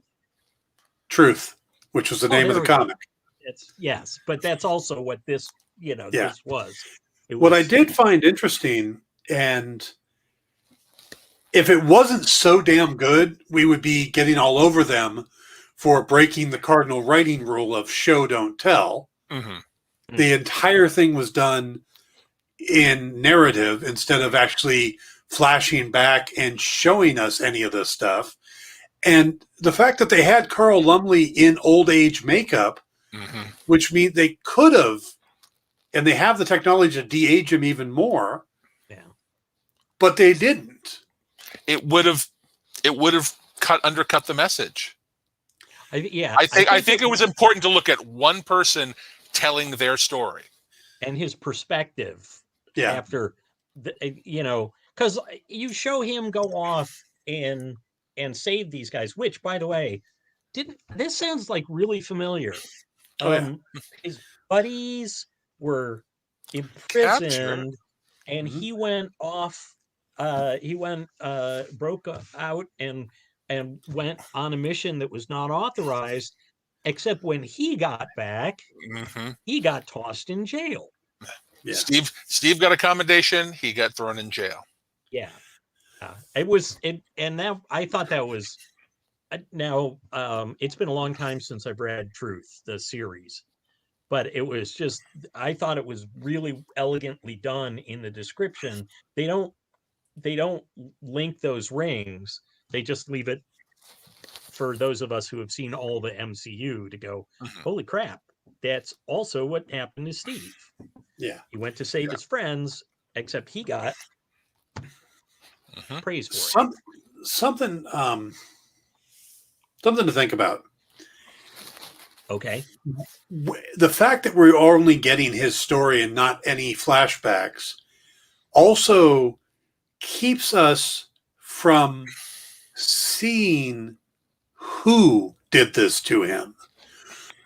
What agency is the one that put this together? Who was in charge? And that could be intentional, because was it Zola? Was it S.H.I.E.L.D.? Were the same people that are heroes like Howard Stark and Peggy Carter, and did they know any of this was going on? Were they part of it? And if did they allow it to happen? I mean, because what happened is horrible, and they're not putting any faces to the negative side of it, right? Which Tommy Lee Jones' character. I mean, who was the one that put this together? Because those are the ones that put S.H.I.E.L.D. together. So, but I think it was very clear that it was the Army. Okay, but not it does seem weird that since Stark participated in the Howard participated in the original experiment, SSR, wouldn't be involved. They wouldn't call him in. Of course, you never know. Stark is the one. Howard Stark's the one that made the serum that the Russians stole with the Winter Soldier to make the other Winter Soldiers. Right. He was the one transporting it. That's why Bucky went after him. Yeah. So, yeah, that was not Bucky. That was the Winter Soldier, and they are two distinct personalities. Yeah, I believe that. Never mind. I'll just let that go. But yeah, so that's my point, is that we're not seeing the government part of it, because it doesn't matter. It doesn't matter. But it does keep us from seeing. They don't then have to make that decision. Were any of our heroes culpable? Yeah. Well, I saw somebody say, "Well, how did Nick Fury let this happen?" Well, Nick Fury wasn't born yet. Yeah. That's Nick Fury. Is Nick Fury in MCU isn't from the war, but how did Howard Stark? How did Peggy Carter? And I cannot remember Tommy Lee Jones' character's name. General Phillips. General Phillips. How did they not know what's going on or stop it? They were by that point they were running S.H.I.E.L.D. Because remember, Isaiah was during the Korean War, right? And by the time the Korean War had geared up, S.H.I.E.L.D. had already started. It was no longer the SSR. It was that's true, but it just seems like if you're a super secret spy agency, wouldn't you be the one kind of keeping tab on all those things? Well, then again, who started off the original one? Yeah, SSR was part of the military at that point. Yes, right. Yes. So, right. Who says what's the line from Contact? It's like, why pay for one site when you can pay double for two? It's very possible that the military was running their own version of this at the same time as S.H.I.E.L.D. was doing whatever they were doing. Yeah. So I think one of the lines of the episode has to be, they'll never let a black man be Captain America, and if they did, no self-respecting black man would want to be. Good line. Yeah, good line. And that was that was a gut punch. You could see on Sam's face that it was a gut punch. Yeah. And I just the stuff about you want to now I didn't see where Sam was saying for any reason that Isaiah going to jail was Isaiah's fault, but Isaiah said, "Oh, you want to think it's my fault because you got that white boy shield?" And I was like, "No, I think he's horrified that you went to jail." But he also knew Steve. And I did like that he said, Steve did not send you to jail. Yeah. Steve was in the ice at the time. Yeah. But it was, and then like immediately after that, Sam gets on his phone. He's like, "Sarah, I'm coming home." Yeah.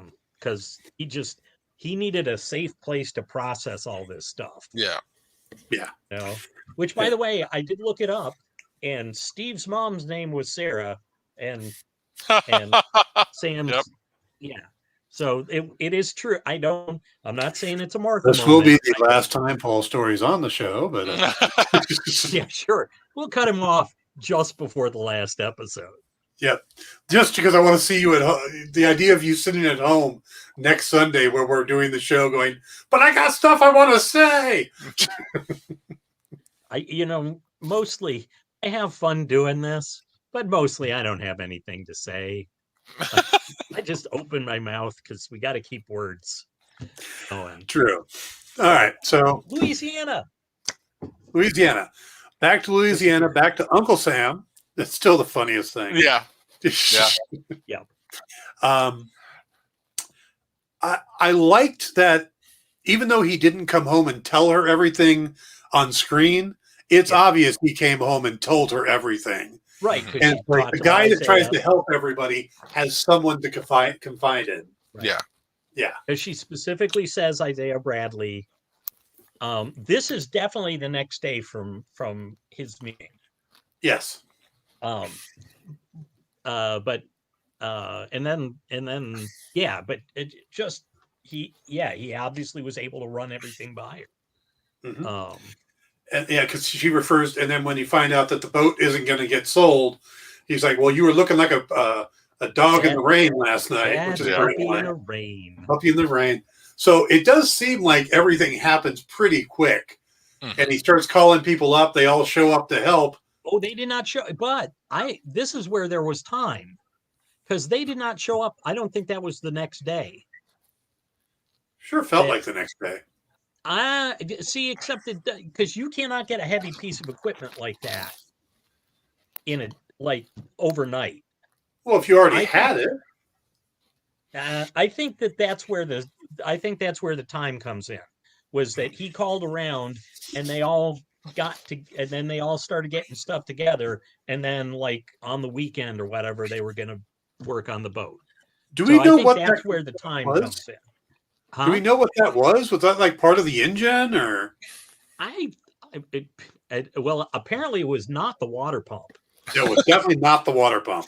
Definitely not the water pump. But I don't think I told him it was the water pump. Yeah. Yeah. At first I thought it was like some engine part. But yeah, that's what I thought too. But... Then we don't see them really working on the engine. We see them taking out the water pump. Yeah. But it is interesting when Bucky shows up. He seems to know a lot about being a mechanic. Yeah. Well, somebody said, and I don't know if this is true, but somebody said that he used to work on the dock, machinery on the docks, or work with the boats and stuff before he joined the service. Oh, Sam, but I'm saying Bucky. No, Bucky. That was Bucky's thing. Before he joined the service, he was working on boats and stuff. That's supposedly his past, but and as someone who has no real good knowledge of mechanics, it's still a diesel engine. And I don't think diesel engines have changed much over. Yeah, true. Well, right, but that's what I'm saying. As a kid of the 40s, or the 30s, he probably knew. Apparently, when he was still, when he and Steve were hanging out, he apparently learned some. If you accept the way the shield works, but not that Bucky might know diesel engines. Oh no. That's actually you're misunderstanding what I'm saying. I thought it was cool because it's very much kind of goes, oh wait, Bucky wasn't just a soldier. He had a life before the war. Yeah. Okay. Yeah. I thought it was cool. I thought it was a nice added element. Okay. But because none of us we're going like, oh well, obviously Bucky is a master mechanic. Yeah. How many people do you think went into this episode thinking, what we really need is a boat fixing montage? Did we need it? No. Did we need it? Yes. That was such an amazing palate cleanser. Mm-hmm. I thought it would be in the final episode where they would all fix up the boat together and then sing Kumbaya. Nope, that was a Pocky Way by the Meters that was playing. The aspect that I like about it that's not taking away from Sam, but everything that went on with Bucky here is like everything that the psychologist told him like back in the first episode. Yeah. Yeah, reach out, make friends. Uh-huh. Hey, I'm Bucky. Yeah. Sarah. Yeah. Yep. Hey, Sarah. Hey, Sarah. Yeah. I thought that was great. And the look on Sam's face, like, oh, hell no. And then later, where he's like, you can stay at my place. Don't flirt with my sister, or I'll have Carlos carve you up with the fish. And Carlos is the old guy, which is the best part. But I really enjoyed that scene and watching them kind of bond to get that final connection. Yeah. And it was just really good to see just a scene of them being people in an MCU movie or show, or I mean, that was just really enjoyable. Yeah. It's sorry, Paul. No, go. No, I like the aspect of having Bucky come in as well, because I admit I'm absolutely extrapolating off of it, but it's like I could see Bucky trying to figure out what to do after Zemo and going, Steve would have gone to see Sam. Yeah. But it's also that kind of like, as much as he's been programmed with those stuff, that feels like an old world, like 30s or 40s sensibility. It's like, I need to go see my guy. I need to go see my friend and see if he. And then by seeing this, it's like, well, of course I got to help him. Yeah, he did have a case to deliver, though. But I agree that people want help. And it was funny. I'm like, I have a case for you to sign for, and they'll be out of your way. Sign for who? Yeah, no, it's not that common. That was a joke. Yeah. So I do like that they have Falcon's fingerprints on file and could put him on the case already. I think it's precious that you think they had his fingerprints. I think it was a DNA scanner. It possibly could be. It cross-checked his DNA and his fingerprint. Probably gave him a retinal scan that he didn't know about. Colonoscopy, all of the above. Sam, I regret to inform you that I think you might have polyps that need to be. What? That's not how we play.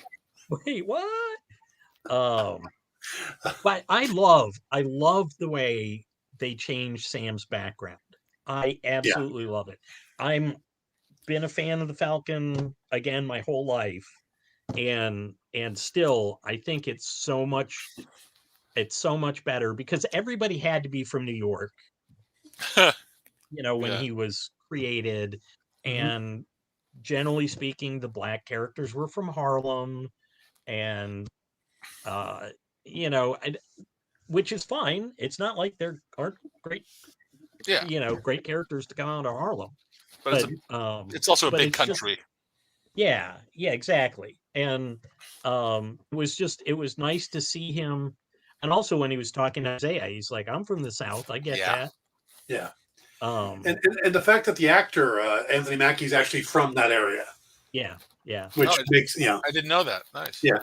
It's a nice tie-in, but I do agree that moving things out of New York is a good idea, which makes me surprised that the finale is heading to New York, because you would think that they could put it in LA, they could put it in Chicago, any place other than the hub where a lot of heroes are that might show up by accident, Yeah.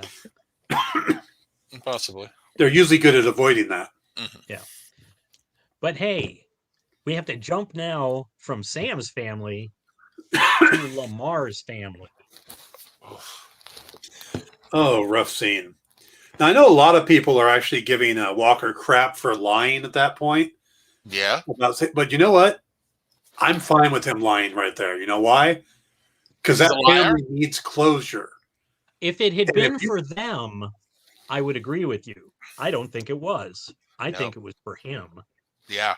Absolutely. I think he is rewriting history in his brain so he doesn't feel the guilt. I couldn't let Lamar's killer go free. Exactly what you did.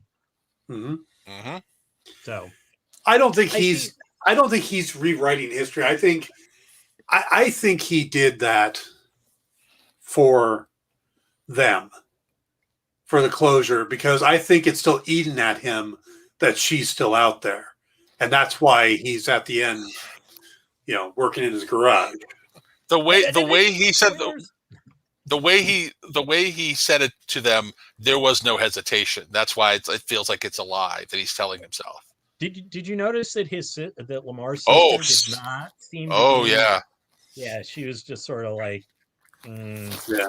she definitely was skeptical about, maybe she just never appreciate, maybe she didn't like the fact that Lamar hung out with this guy who ended up getting made into America's hero.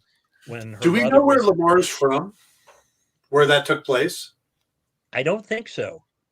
I thought it was. I don't, but I want to say because of the locker sequence with Walker from episode 2. Well, that was that's his high school, right. Chester Grove. That's why I was got the impression that they were friends from that, or maybe it was just the fact that they had met up in the military. They were friends from high school. You're right. So that would have been Georgia. Yeah. Yeah. Okay. So then it was Georgia. Yeah. But the thing about Custer's Grove. I think what's funny is the other part of it even if it's okay, let's even ignoring the fact of whether or not it's a lie of what Walker's saying, that line of I couldn't let him go to let his killer go to justice or whatever. That's not something you necessarily tell the family. That's not. I don't think the family's looking for, yay, we got revenge or we got justice. Nothing was about Lamar. Nothing was about his, or at least what he was saying was not about Lamar. It was about him and what he was doing for it. I don't know. I disagree with you on justice, but I do see where you're coming from. Yeah. You see it a lot now and touchy subject, but you look on the news and they're interviewing the families of these people who are being killed by cops, and they want justice. They want these people fired and in jail, and they want to pay. So I think justice is now a normal thing. It's more than justice isn't necessarily vengeance. True. Yeah. So that is true. So. Okay, so we got that scene, and of course, I want to know what company did they hire for the PR for the cap thing? Because those guys put signs everywhere. Well, except if that's his hometown, if that's their hometown, he did the appearance at the high school, it would make sense. That would make sense. That would make sense. But I mean, that is kind of like everywhere you look. Yeah, those guys were good. Yeah. That was one hell of a PR firm. All right, so then we go back to don't we go back to Louisiana? Nope. Then we go to your big moment. Yes, Sharon. I told you so. I always watch with the with the subtitles on. Yeah. So that helps. Well, I heard him speaking French, and I was like, "Oh crap!" And that's rock. But yeah, I noticed that when I watched through the second time, I put on the subtitles. It's like, it's funny. I didn't even realize it because I do have the subtitles on as well. And so later I'm like, oh yeah, it's Batroc. I'm like, oh, if you don't have subtitles on, you have no idea. Oh, that's a big surprise. Well, she mentioned the Algerian prison. That's true. Yeah. And this time it'll be worth it even more. So estimating that the power broker was the one that set Batroc up in episode 1 for that deal. We're not sure I don't think she's the power broker still. I don't think she is either, but she may be working with her. I think she may be playing all sides against the middle. I'm sorry, working with her? Oh, just a figure of speech. No, I'm not buying. I know. That I heard your idea, but I don't necessarily. That is a weird ass way to introduce somebody. Hey, we got a surprise cameo in the 5th episode. Oh, hey, then we're going to introduce her as the power broker an episode later. Oh, okay. So can I missed a few of these? Okay, Dan, who is the power broker in your mind currently? Well, first thing, JM is popping in here, and he thinks the power broker is Justin Hammer. Now I have been saying that Canadian pop star. Oh, it's gotta be me.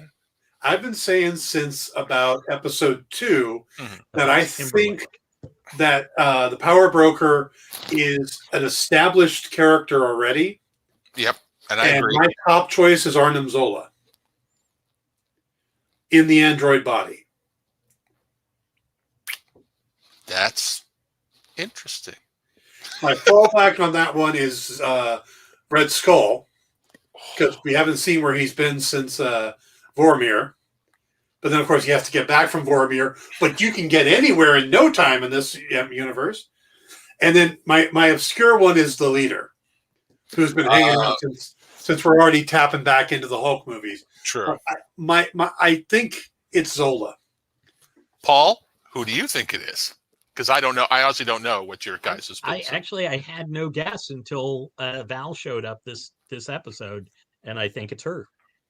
See, I am still on Sharon Carter is the power broker, but Sharon Carter was not the original power broker. I think the power broker got blipped, and she took over in the 5-year period. She got blipped. She got blipped. When did she? What was that a line? Did I miss? If you watch Endgame, they have the scene where they have all the pictures of the people up that got blipped. Her picture is up there as one of the people that got blipped. And everything I've been able to find online has backed that up, that she was one of the people blipped. I threw me off too, because Dan was talking about, well, why didn't Steve do something for her during, what do they call the time in between? The 5 years? Yeah. I don't think they have a name for that. But during the 5 years, why didn't Steve, get her back home? And it's because she wasn't around. Which then actually does make me feel better. Yeah. That it wasn't Steve for 5 years going like, the shame Sharon's still on. What was her name? Yeah. Yeah. By the way, JM says there is a Red Skull clone storyline that Zola made. And in the original Power Broker series in the comics, the Power Broker is in league with Red Skull, the clone version of Red Skull. So, I don't see him going back to the Hydra Red Skull. I think if they're smart, everything in this phase, where are we on phase 4 of MCU? Yeah. I think if they're smart, everything from phase 4 forward should be the Hydra is always past tense, because it's smart to just let's let that go. Let's build our new worlds and our new bad guys. Yeah, they used it so much. They did. But we're at episode 6 now. We're coming up to episode 6, and we don't have anybody but Sharon Carter. Doesn't make sense, and Sharon Carter doesn't make sense. Zemo says, Zemo refers to the Power Broker as a guy, uses the male pronouns. Why would Sharon Carter... I saw Sharon Carter as helping the Flag Smashers from early on, and that's what I see her doing now. She sent Batroc with the stuff. Now, is she working a double cross or a triple cross? All of that is possible, but her actually being the Power Broker, that doesn't make a lot of sense. Yeah, why would she be helping them while trying to kill them? Yeah. Why would she take them to see Nagel? So it doesn't make sense that Sharon's the Power Broker. Doesn't mean they're not going to do that. Yeah. There's been bad writing in the world before, but it just doesn't make sense. And Val is too. Now I can see Val and Sharon working together. That would make sense, but I don't see as either of them being the Power Broker. All right, I got nothing to back on, so I guess I just have to dial down on that. That's I still say it's Sharon, but I'm on flimsy ground. Yeah, but we're all on. I mean, it's really there have been no clues to who is the Power Broker. Yeah, I think if it was somebody we didn't know already, they would have introduced them or at least teased him, or teased the Power. Of course, well, because it's a joke I constantly do with you with my odd choices. Obviously, the Power Broker is and I lost his name. Killian Aldrich. He's dead, but it's all right. He got better. Yeah. I have heard people's theories have been. Go ahead. The theories I've heard Red Skull, I've heard Zola, I've heard the Mandarin, I've heard Thunderbolt Ross, which doesn't make any sense either. I've heard Justin Hammer before that JM shared. JM thinks that Sharon Carter may be a double agent and JM's a girl. By the way, hello, JM. I don't remember seeing you before, so welcome. Yes. And she also says, and with the Red Smoke, it seems like this is a take on the Red Zone storyline, one that Flag Smashers realized he was being funded by Red Skull. He fell out of league with him. Again, that's why Zola and Red Skull first came to mind when I was originally looking into this, and a lot of what's played out has paralleled the comics so far. Okay. Well, I think Zola would be fascinating to me because it's one of those. I liked how they used him, but it seemed very set up in the dialogue afterwards. It's like, I sacrificed Zola. And so I'm like, so I think he's off of play. If they brought him back, I'm like, that would be, depending on how you do it, because honestly, based off of what little I know about the sort of robot Zola look, that's getting very sci-fi for a series that is not very sci-fi. They showed us the Zola body in Captain America: The First Avenger. The designs were on the table in the room where he found Bucky, and he saw the map. Mm-hmm. So Zola has always had backup plan after backup plan. So Redford said, I sacrificed Zola. Zola didn't say he sacrificed himself. Okay. And he was a computer. He's a computer program. And by the time he sacrificed Zola, there were computers like this that probably could have held his entire, you know. And he'd be on an android because he'd be a bad guy. True, but I also will still go back on the tonal wise. It's a complete 180 from what this series has been to bring in an android thing. By the way, to give Dan his due, they have not told us the asshole senator's name yet. If his name is Del Rusk, then you're right. True. He could absolutely be Del Rusk. They might have given us his name. That's an over my head one. That was Del Rusk was a clone of Red Skull's name that he was using in that era. He was some governmental official, but it's an anagram of Red Skull. Yeah, the thing is with Red Skull, I'm a back and forth. I was ecstatic when Red Skull showed up in Endgame. Absolutely, because he was one of those. Yeah. I practically screamed in the theater. I practically screamed in the theater. I knew he wasn't dead. Because there was like no body, no death. There was no way he was dead. I'm like that particular, but I'm like, I'm sad that we can't get, Hugo Weaving back to do it. But it's a weird one to do it. Would it be a great 30-second last shot with silence of showing Skull? Hells yeah. But I just kind of feel, I didn't feel when they dealt with him on Vormir. Was that Vormir? Okay. Yeah. When they dealt with him on Vormir, he didn't feel evil. He had been transported across the universe. He had been given a cosmic mission. And lost the body, kind of. Yeah, he didn't present him. He didn't come across as still being the maniac. So I don't know, but we'll see next week. It's so close. It's just all that's left is one episode. Yeah.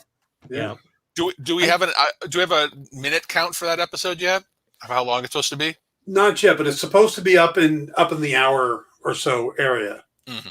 So are we going to try and speed through the last thing since we're almost at 2 hours again?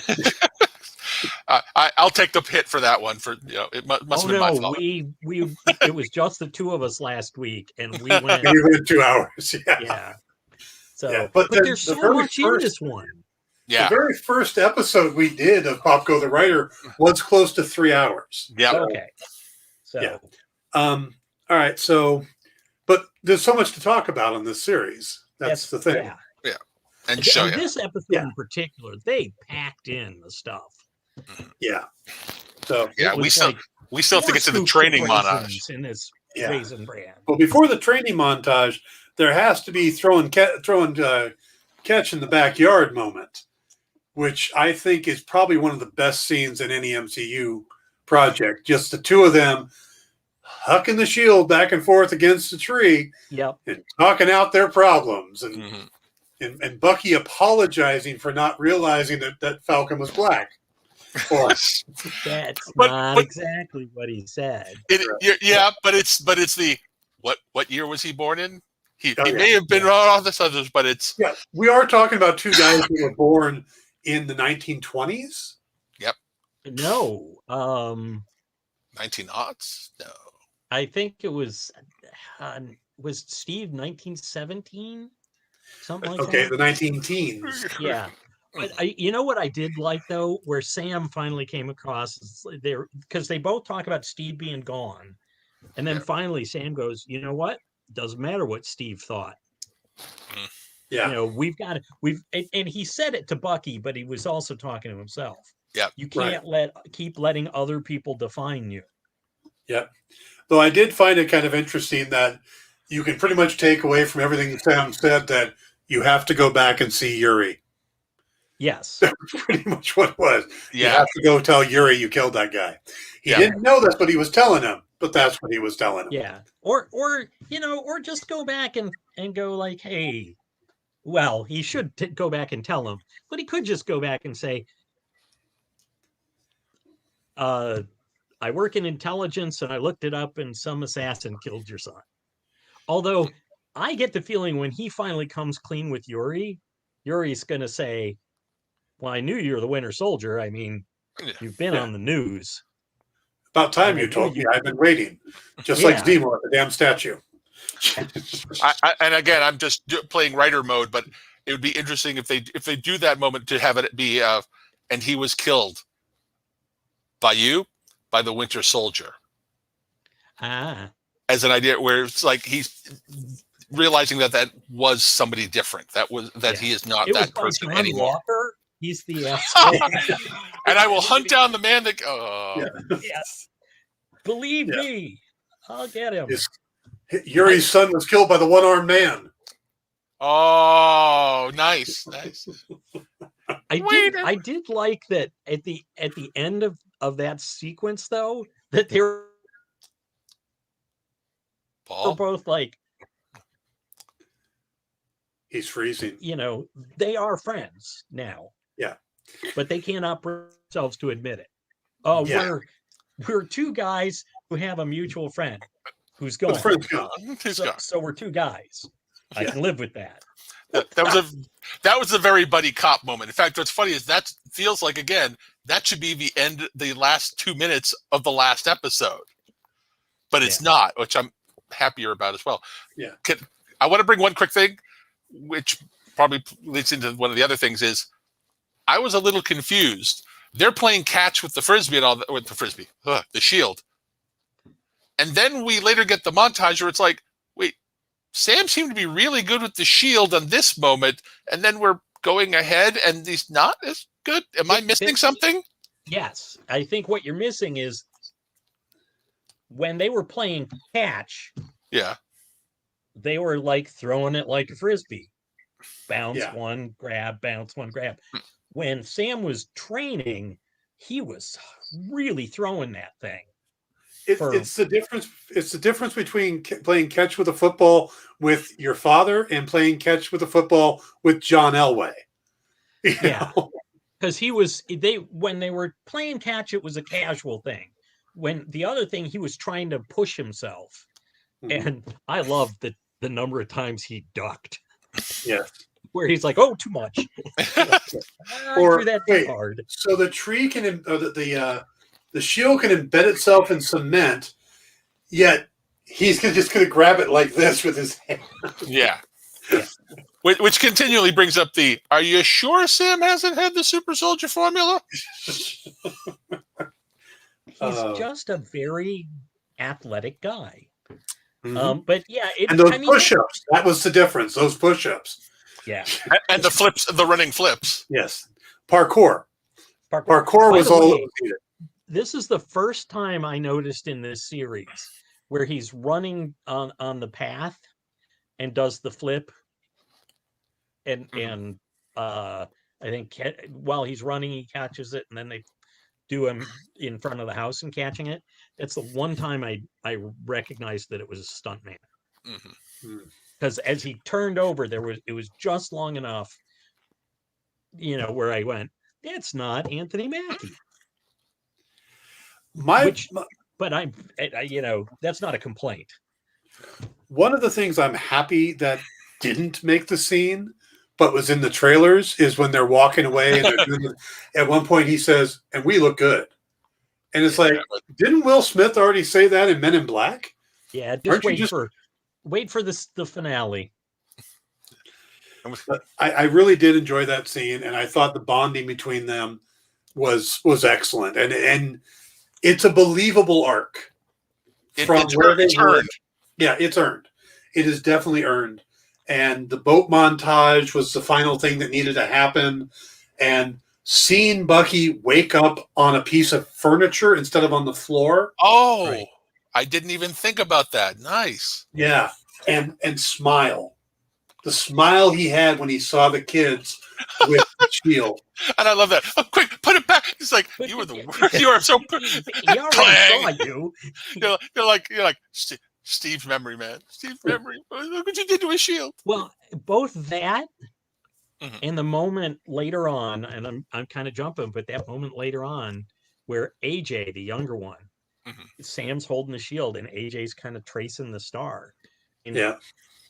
and that is why Sam is not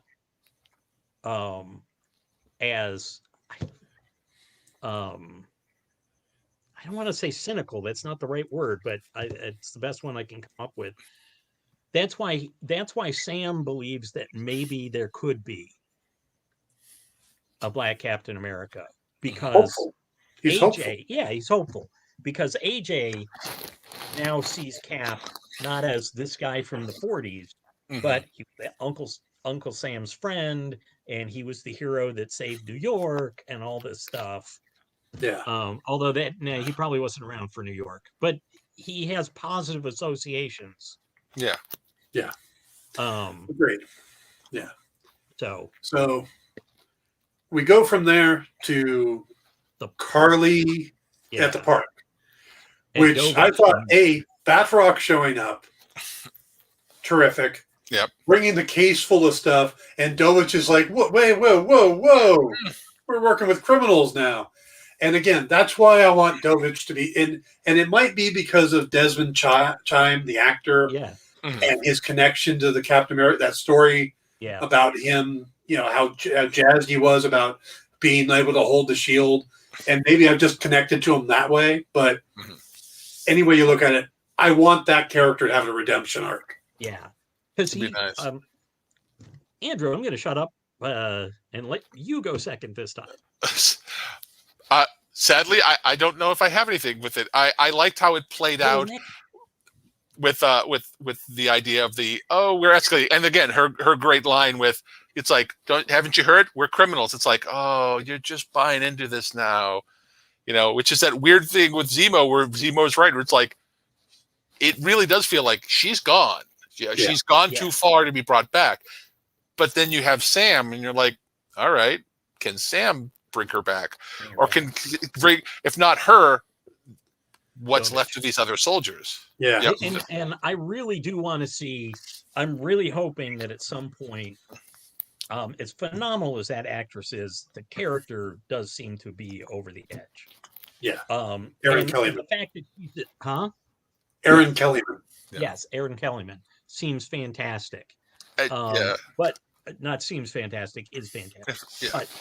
But Carly is now like, they say we're outlaws, and ooh, look, we got a bunch of fun stuff to even the playing field. And it's just like, okay, you want this to be a full-out war. And like, it wasn't the government, by the way, that shot up her Matthias. That was the power broker. Yep. Yeah. So, it just like working with not a mercenary that is his stated goal beyond the money is, I'm just here to kill the Falcon. Yeah. Right. A character that she was connecting with. Yeah. Yeah. Although I think it's that kind of all or nothing thing. As soon as Walker showed up, she's like, "Oh, Sam was just screwing me over, so Walker could get me." Which makes it even more interesting if you take the idea of what the super soldier serum has done to some of these people.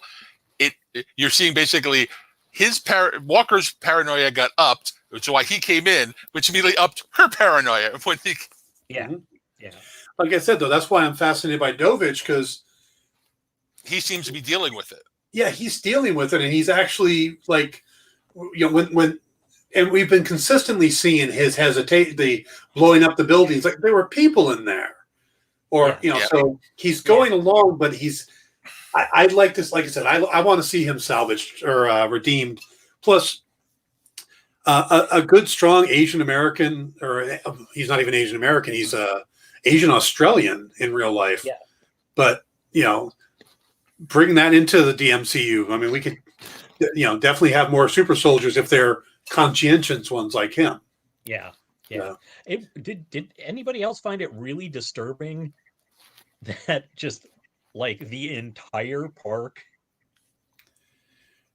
were flag smasher supporters? Yeah, but it's been set up that way. It's been set up that way. Plus, also, I'm a big fan of John Wick, and so there's the moment where you're suddenly like, oh, there's a lot of them.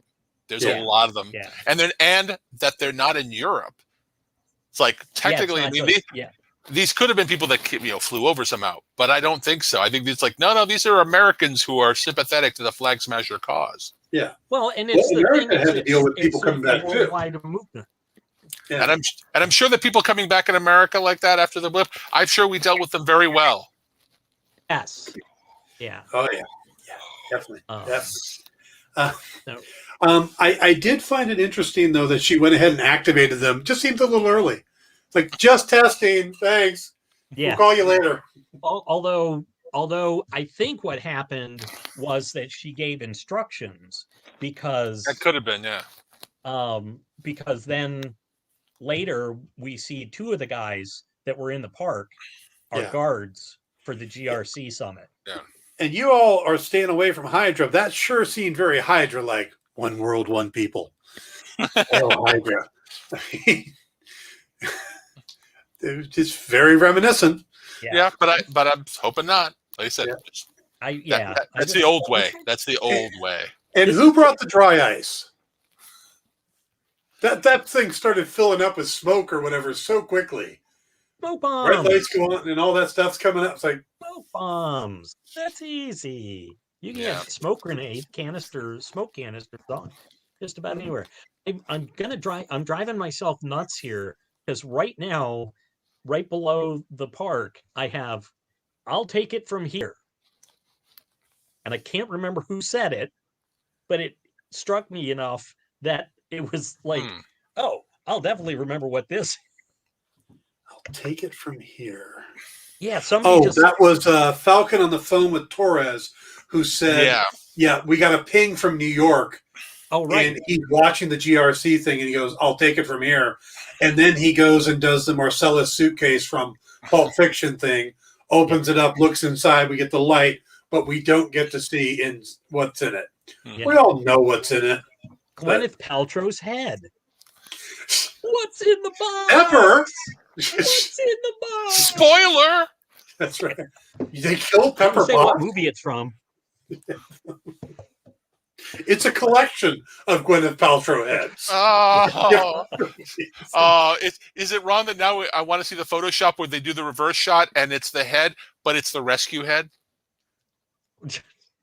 So her in the blue. I just want to see it. It opens up and she's in there. Goes, "Hey Sam, how are you?" Right. Would you like to subscribe to Goop? Well, see, that's why she's still talking, because she's been doing Goop all this time. So you can't kill her. Well, we're pretty sure that's not just a standard costume, because that's a pretty big case. I think it's a version of the Sam Wilson Captain America, which would also be interesting to see if it has some more properties to it that allow him not necessarily the super strength, but just something that amps him up a little bit more. Yeah. And granted, even though in Wakanda the royal lineage, they take the flower, I'm sure that the suit also had its own enhancing abilities to it. So bulletproof, kinetic energy thing. Yeah. Sure, we probably had an extra 10 minutes. That's all I care about. He's got to have the Hawk hook. Important things for Paul. Because there's nothing a guy with wings needs more than to be able to swing around on a zip line. That's to pick things up when it's too far down there. Got it. Yep. Well, it did kind of screw John over. Yeah. Yeah. True. So all right. So we get to we got the episode, right? Right. We got the episode.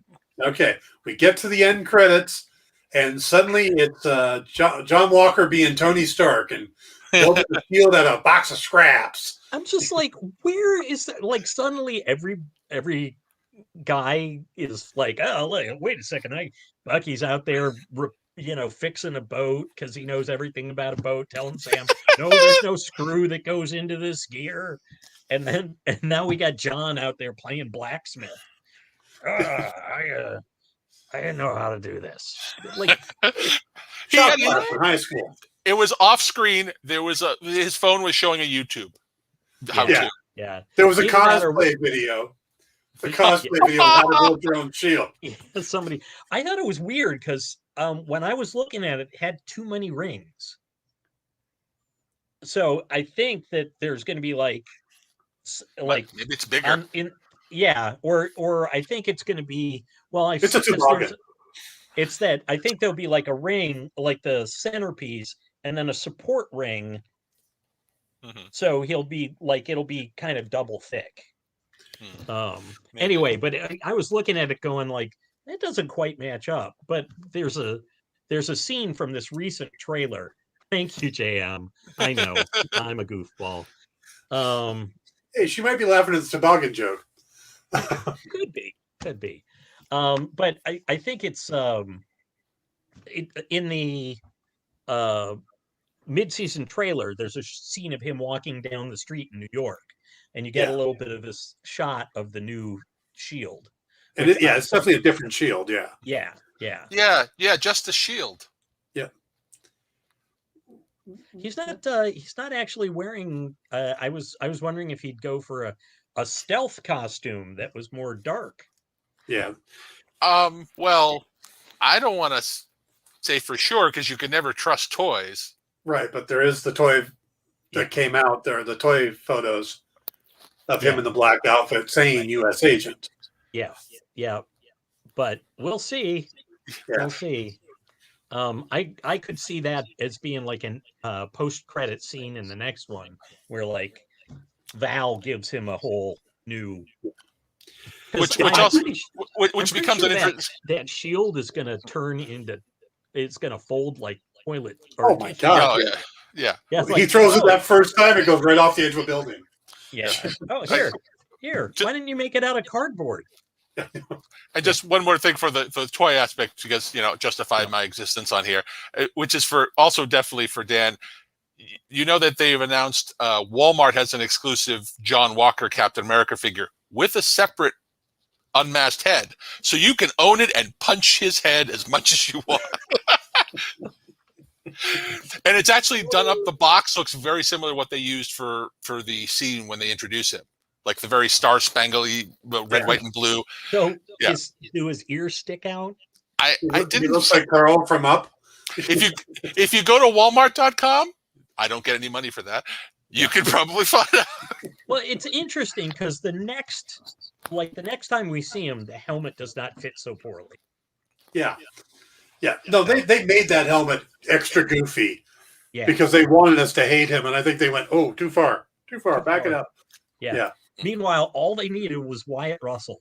Like, apparently, some people are complaining or like actually taking him too seriously and doing the curse you. Meanwhile, there's the other jerks going, John Walker is right. Which, either way, this is a horrible thing for me to say, and I do apologize. And it's not in any way, shape, or form any kind of hate to Wyatt Russell.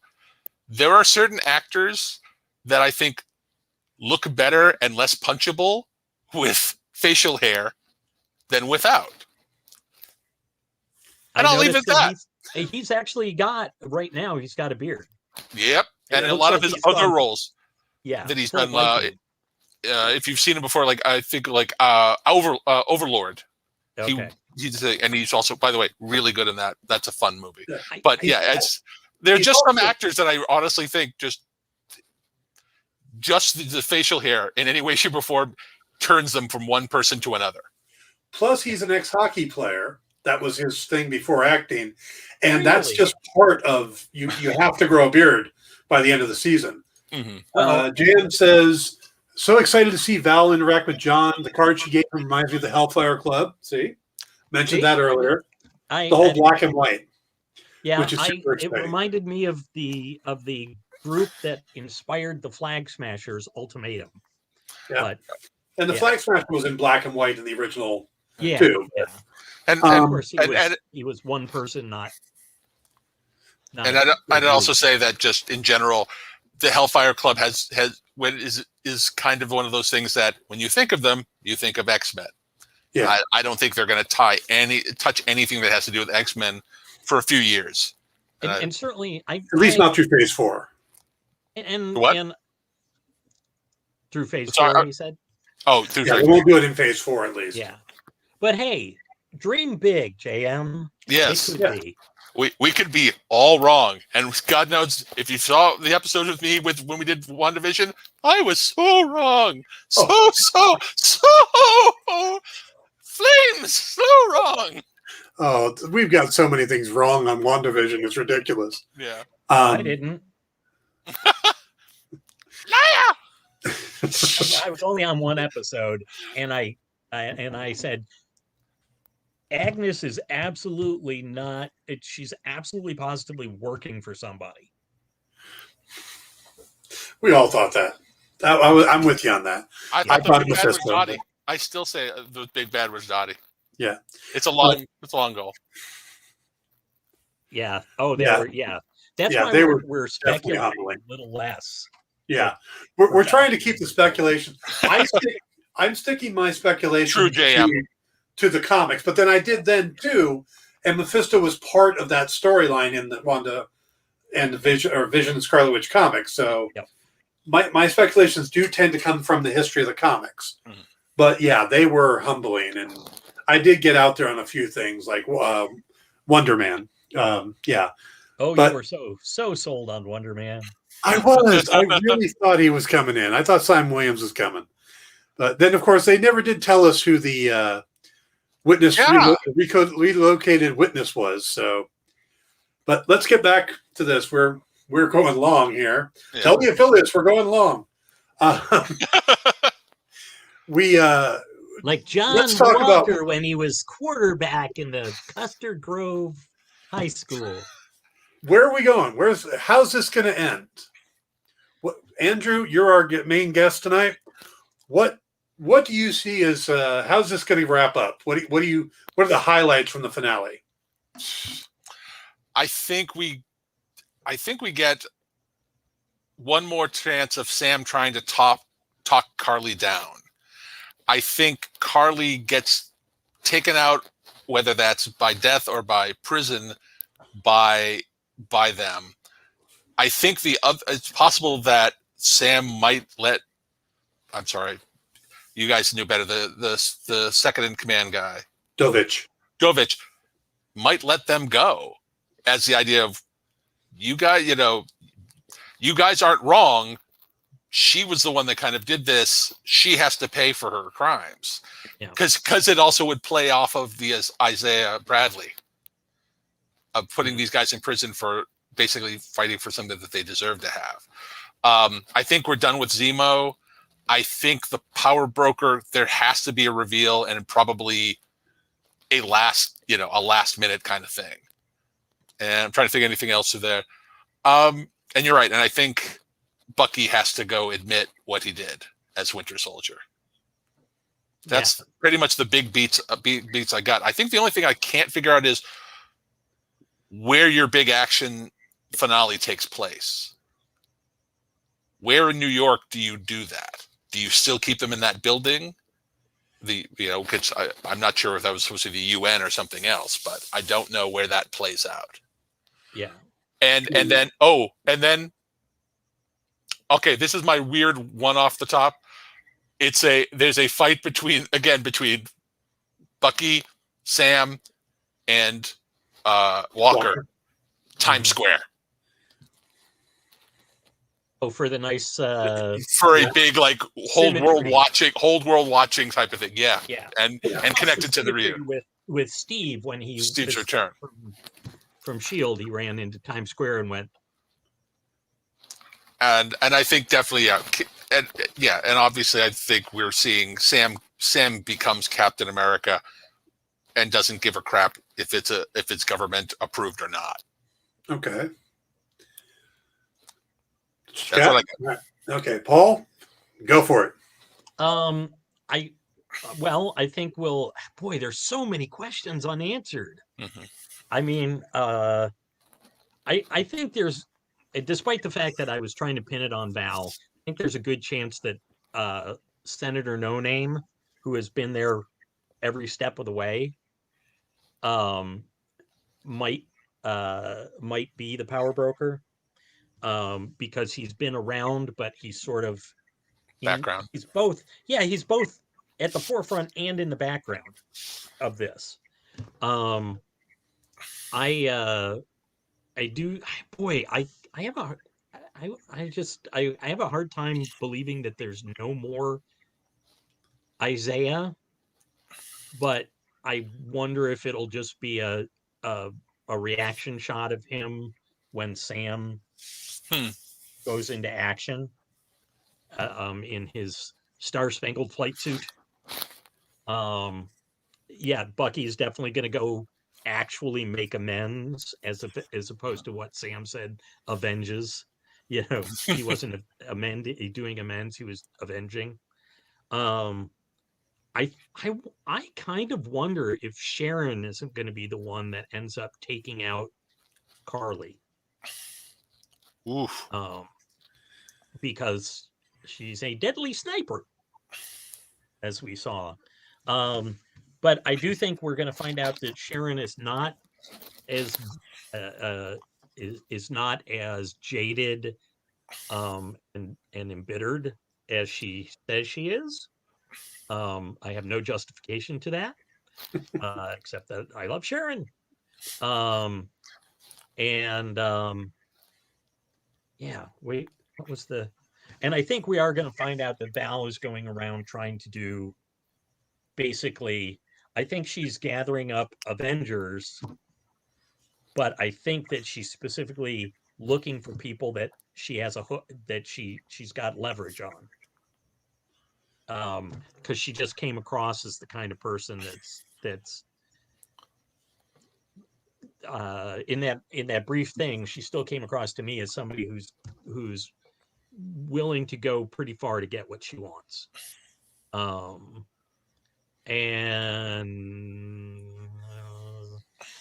Go to you, Dan, because you're keeping better track of these threads than I. All right. I think we got a lot of pieces on the chessboard right now.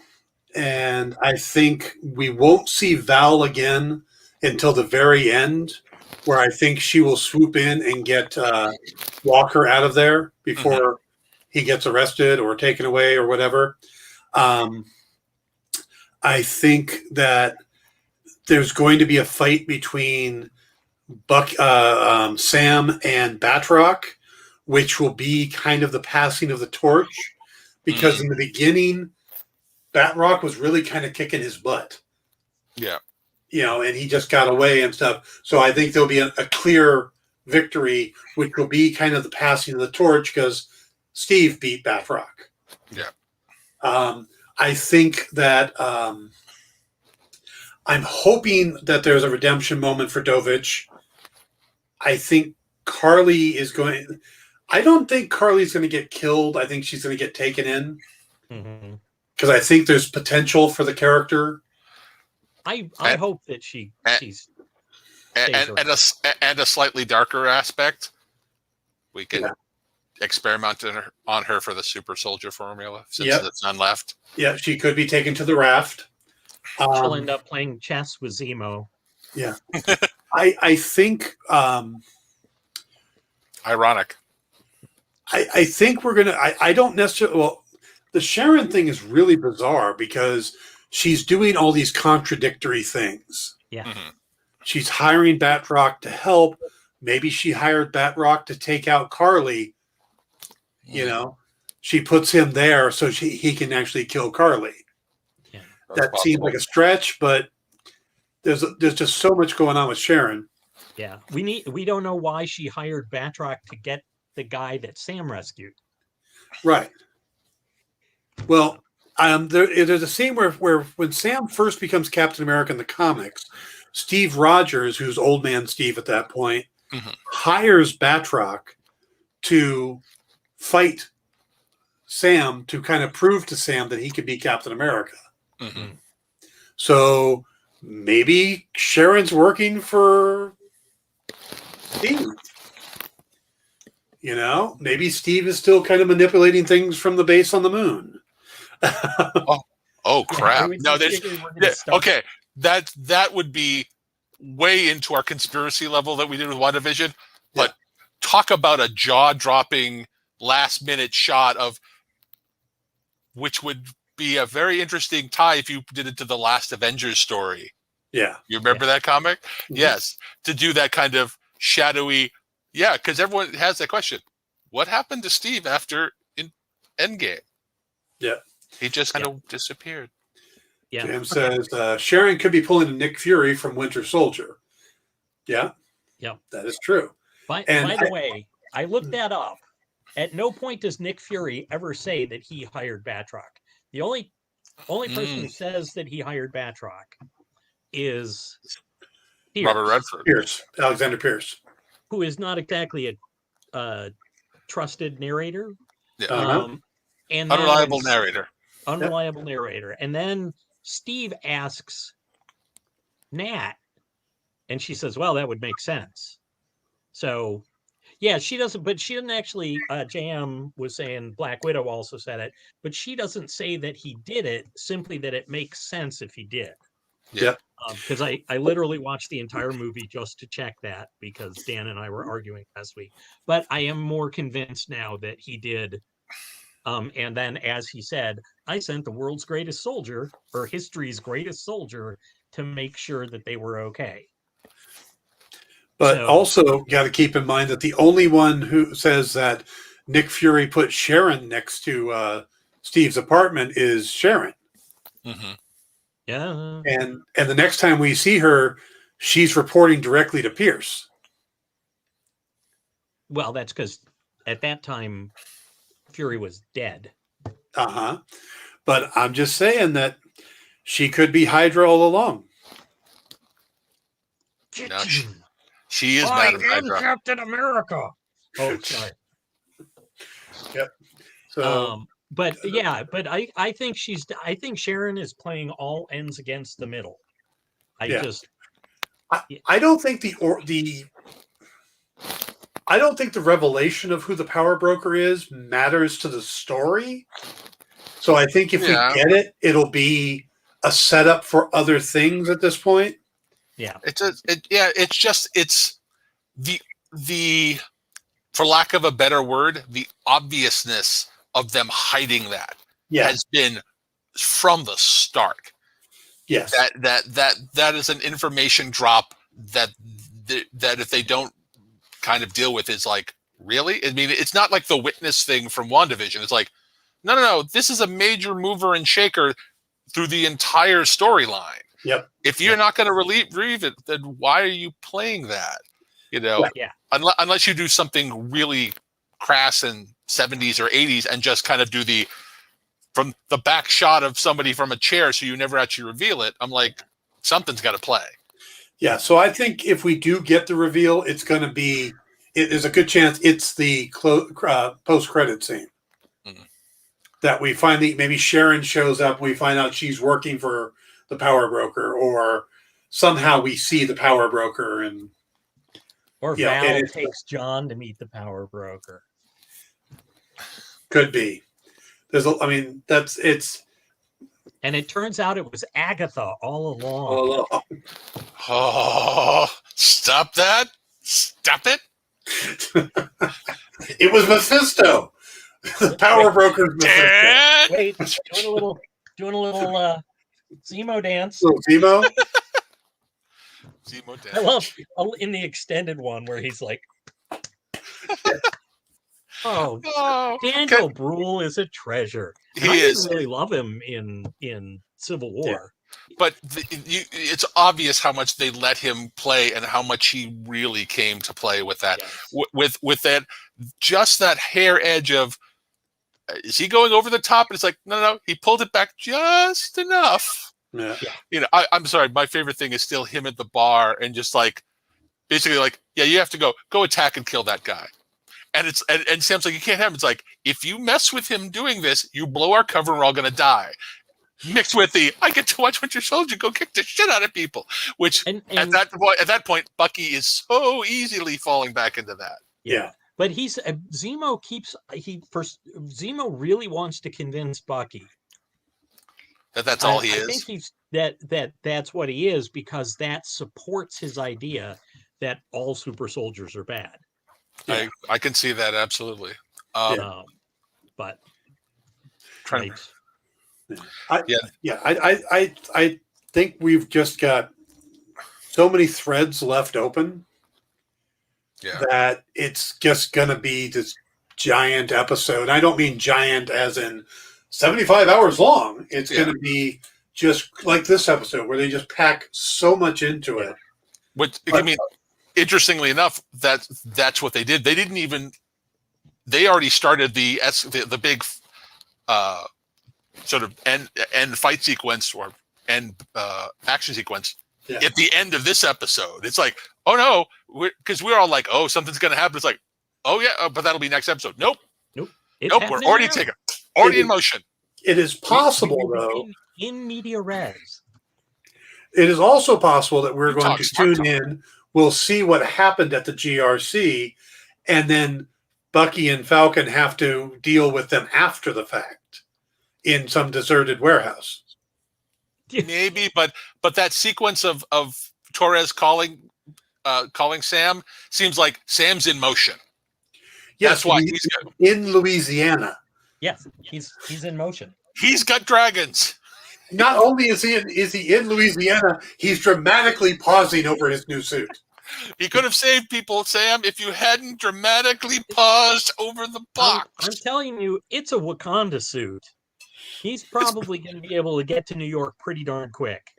Yeah. And plus, with bugs in his teeth. Talked about, it's really hard to keep the timeline straight. Like, if he can get from Louisiana to New York quickly with that suit, he needs a full face mask.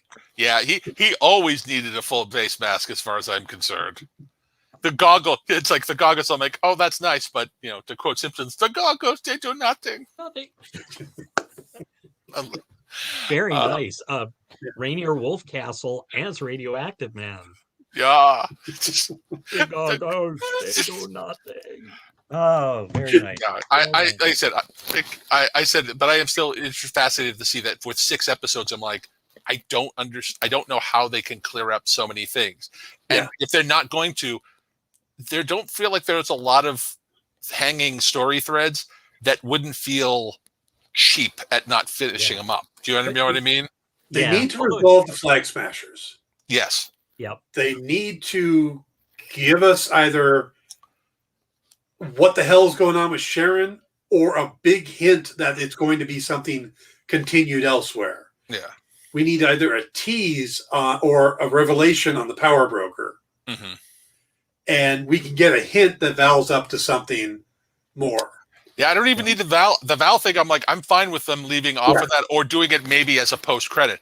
But there's just too much going on. And also, I think one of the things that will need to be figured out is what is the status of Bucky and Falcon Cap at the end of this. I think we're going to. One of the big complaints about the Marvel movies is that they do these big endings and then they don't give you any time to decompress. Mm-hmm. They tend to rush. I think we're going to get that here. I think we're going to get a scene of Bucky going back and visiting Yuri. And I think we're going to get a scene of Sam going back to visit Isaiah after the fact, after he's taken on the mantle. And there's a chance Isaiah may have passed by then. Yeah. So he could be talking to Eli instead of Isaiah. Oh, and I'm not saying this is. I'm going to make it sound a little like a joke, but I'm not. But it's not completely. We still have to resolve the boat. I think the boat's resolved. I feel like it is. Although I still What got resolved? It was going to be sold to somebody, and now it's not. So they're going to keep it. So they're okay. Then there needs to be a new painting of what's the name on the boat. And again, I'm not doing. It sounds silly, but I'm like, I think that's important for the character. The name is his parents. The name is Sam's parents. Yeah, they're not going to change it from Paul and Darlene. Okay. Right. Okay. Yeah. Well, I mean, they could just end with him going back on the boat and taking out the first charter or something, because he had the business plan. He just needed the money to fix up the boat. The boat's fixed, so he could just go with the business plan. It could end with Sam and Bucky on the boat going out. You know, which would continue Fish their Bros. Forrest Gump, which would continue the Forrest Gump thing that was all over that episode. Yeah, there could be a line of, so how are we going to cook these shrimp? Well, we could. Lieutenant Bucky. And they open up a new restaurant called, That's right. and I'm ripping this off. Bucky Gumps. Bucky Gump Shrimp. Oh, All right, Boiled guys. Shrimp, fried Lieutenant shrimp. Lieutenant Bucky. He's got a magic arm. Yeah. So, all right. So that's where I think it's going to go. I think that we're going to get teases on a lot of stuff. And there's a good chance we're going to just set up for season 2 of Falcon and Winter Soldier, which absolutely they could do more of this show. Boy, I hope they do. Has there been any reports of it at this point? There, the way Feige has talked about, the only one that's gotten an actual second season already is Loki. They've already said a Loki season 2 is coming. And they've talked about a season 2 for She-Hulk because of the nature of the show.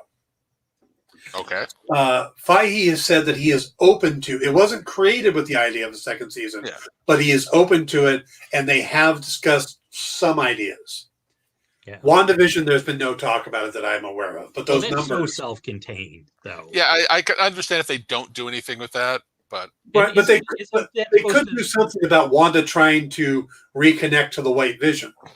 Yeah, but isn't Wanda supposed to be part of Doctor Strange? And the so we won't be getting that for a while. Yeah. Well, not too long. I believe it just was this week. They reported the production, shooting production ended. Principal photography. They might have to do some reshoots. Yeah. Both on that and Spider-Man, which is ties as well. So, I think it's going to be a hell of a finale. I'd like to see Bucky also go back and visit Dr. Rayner again. Yeah. Just have circular closure on that. That the psychiatrist one that you right. Yeah. I'm sorry. I'm of the mind that she's not a good person because she's a horrible psychiatrist or psychologist, whichever. She was horrible as far as I'm concerned. Like it's obvious they put her in because she was more like you obviously she was a soldier as well as doing this. But everything she told Bucky to do was the same thing Sam was telling him to do. Yeah, she just did it badly. Well, no, because Bucky wasn't open to listening. Bucky wasn't in a... Yes. How many Winter Soldiers does it take to change a light bulb? Just one, but he's got to want... The light bulb's got to want to change. But JM fully agrees with you. That's right. She was a horrible psychiatrist. Yep. I want to see her working with John Walker. Yeah. Oh. They'd be... beautiful together. There was just something, like I said, I don't necessarily mean that she's a complete villain, but the way she was going, she was like, you were a I am a better psychologist than you, and I have no degree whatsoever. You are a horrible person. You do not know how to speak to this person. By the way, does anybody else feel like we kind of got cheated? Like the lady playing Olivia Walker seems really good, and she got like 2 scenes. Yeah. Like that feels like drop sequences. Well, think about the woman playing Mama Danya. Oh, yeah. Who is actually a very good actress. And she just didn't played move it all in the coffin. Okay. I've played a dead body. Yes, I know. I've seen it. And I was like, stab him some more. my point being is you don't bring in a big name person just to Yeah. play a dead body. That's again goes with Tell the that whole to Kevin pandemic. Costner in The Big Chill. Yeah, that's true. But he wasn't that big at that point. Yeah, fair enough. I was hoping you Yeah. wouldn't go there, but yeah, you're right. But without that, we wouldn't have gotten Oh, Silverado. that's true. Rayner does have history as Walker. Yep. So actually, that would She does? mean that she Yeah. can't. Yeah, because they worked together when she was serving as a A soldier. soldier. But that would also mean soldier. she can't be his therapist Yeah. by ethics. Yeah. Yeah. Like that any would- of that is applied here. Yeah. All right, guys. We should probably wrap this up. We're at 2:40. Okay, but I want to Wow. make one just general statement because I'm on the show and this is the last time I may ever be on this. I would pay good money to watch Madripoor the series that dealt with every season was a different hero introduced because of Madripoor, and we just focused that area. Dan, you and I will build this up. We'll make this happen. I want Madripoor the series because it's that one episode. I was so much fun. I want to see Colleen Wing and Misty Knight go to Madripoor. Yes. You had me at I want Colleen Wing and Misty Knight together. I just Yeah. I By the way, in this, Sam is dating Colleen Wing. Interesting. Yeah. I will try. I will not have. I will just say I have problems with Iron Fist, but the best parts of it were simply Colleen Wing and Misty Knight. They were. And can I bring Claire in? Can we bring in the night nurse? Yeah. Oh, And just them watch them. She's a little busy with lightsabers right now. I am so happy. So happy. I'm giddy like a little schoolgirl.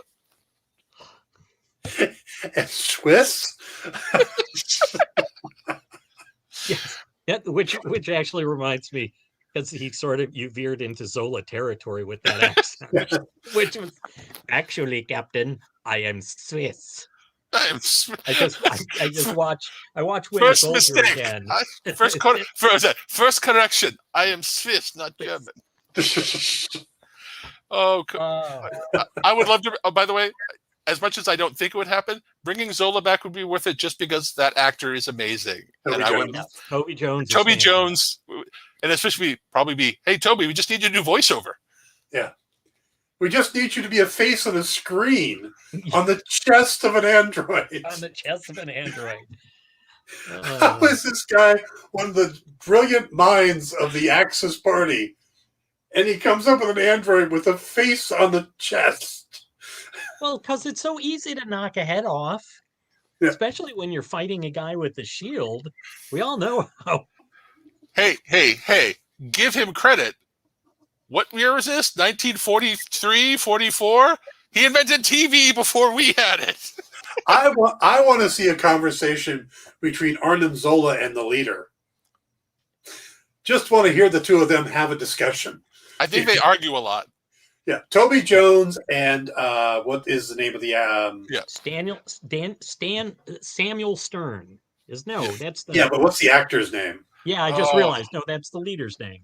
Yeah, it's three words. Timothy Blake, something Blake. Yeah, something Blake. It's Timothy something Blake.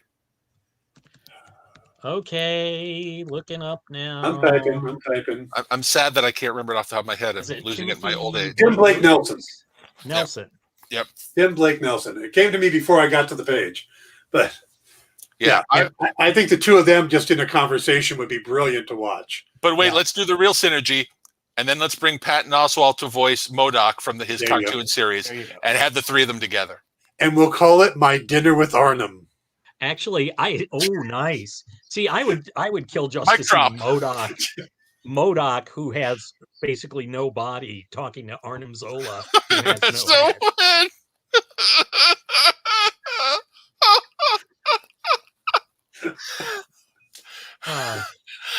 You're a horrible little boy, Paul. That would be great, Matt. Okay. All right. Well, You've gone off the rails. I think this is the time to say thank you to Brian and JM. Thank you JM, very sorry much to about them. the slip up earlier. But we really appreciate you coming by, and Brian, such a loyal viewer. Thank you so much. Yep. And anybody else I'm who usurping popped even in? more of your prerogatives, Dan. That's fine. Andrew, thank you for joining us tonight, and you will be back maybe during the Bad Batch or when Loki comes around. Oh, so much good. That's the only problem right now. It's like, wait, what do I have to wait for? I have still a couple of weeks before Bad Batch, and then more to Loki. And damn it, where are my shows? Yeah. Thank you, JM. Thank you so much, JM. And I appreciate it. Thank you, JM. Yeah. This is Okay. We should just call this show Three Crazy People, but with the third person rotating. Okay. All right, guys. So we're going to wrap it up here. Crazy people and crazy guest. That's right. I will be back Tuesday night for In Stores this week over on the Comic Book Shopping Experience Network. And then I'll be back Thursday with the pre-show for the finale. Want to go ahead and extend an invite to Paul if he wants to join me for the pre-show this week. Could be fun. I am going to skip the pre-show because I just feel like it only invites speculation, and you do such a fine job with it on your own. Okay. But I appreciate the invite. Andrew, where can people find you? I believe you sent me a little... Yep, because the last time I did it, I think I screwed it all up on where I am and who I am. Let me copy and post that real quick. You were Spider-Man in The Amazing Spider-Man, right? No, I Andrew Garfield is my other name. There we go. That would be me. I'm assistant editor and columnist as Randy of Ask Randy over at Action Figure Times, www.aftimes.com. If you want to follow my weird rantings on Twitter, it's at Randy of AF Times. And yeah, come on along.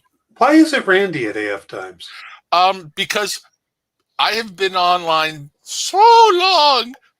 I've been writing for them since we created it in 1994. I didn't want to have my real name on there, so this was my pseudonym. It shows you how complex we were back in those days. As I like to joke, when we were online, we were using an Apple IIe. We were on a moped on the information superhighway. There you go. I just assumed it was that you were Randy, baby. That's right. You are not the first person to say that either. Yes, he's taken over for the original Randy, like ask Dear Abby. So. Yes. There are so many of us. Yeah. We are legion. We are legion. And Paul? At Twitter or at Storyville, STORRIEVILLE on Twitter. Also Storyville.com.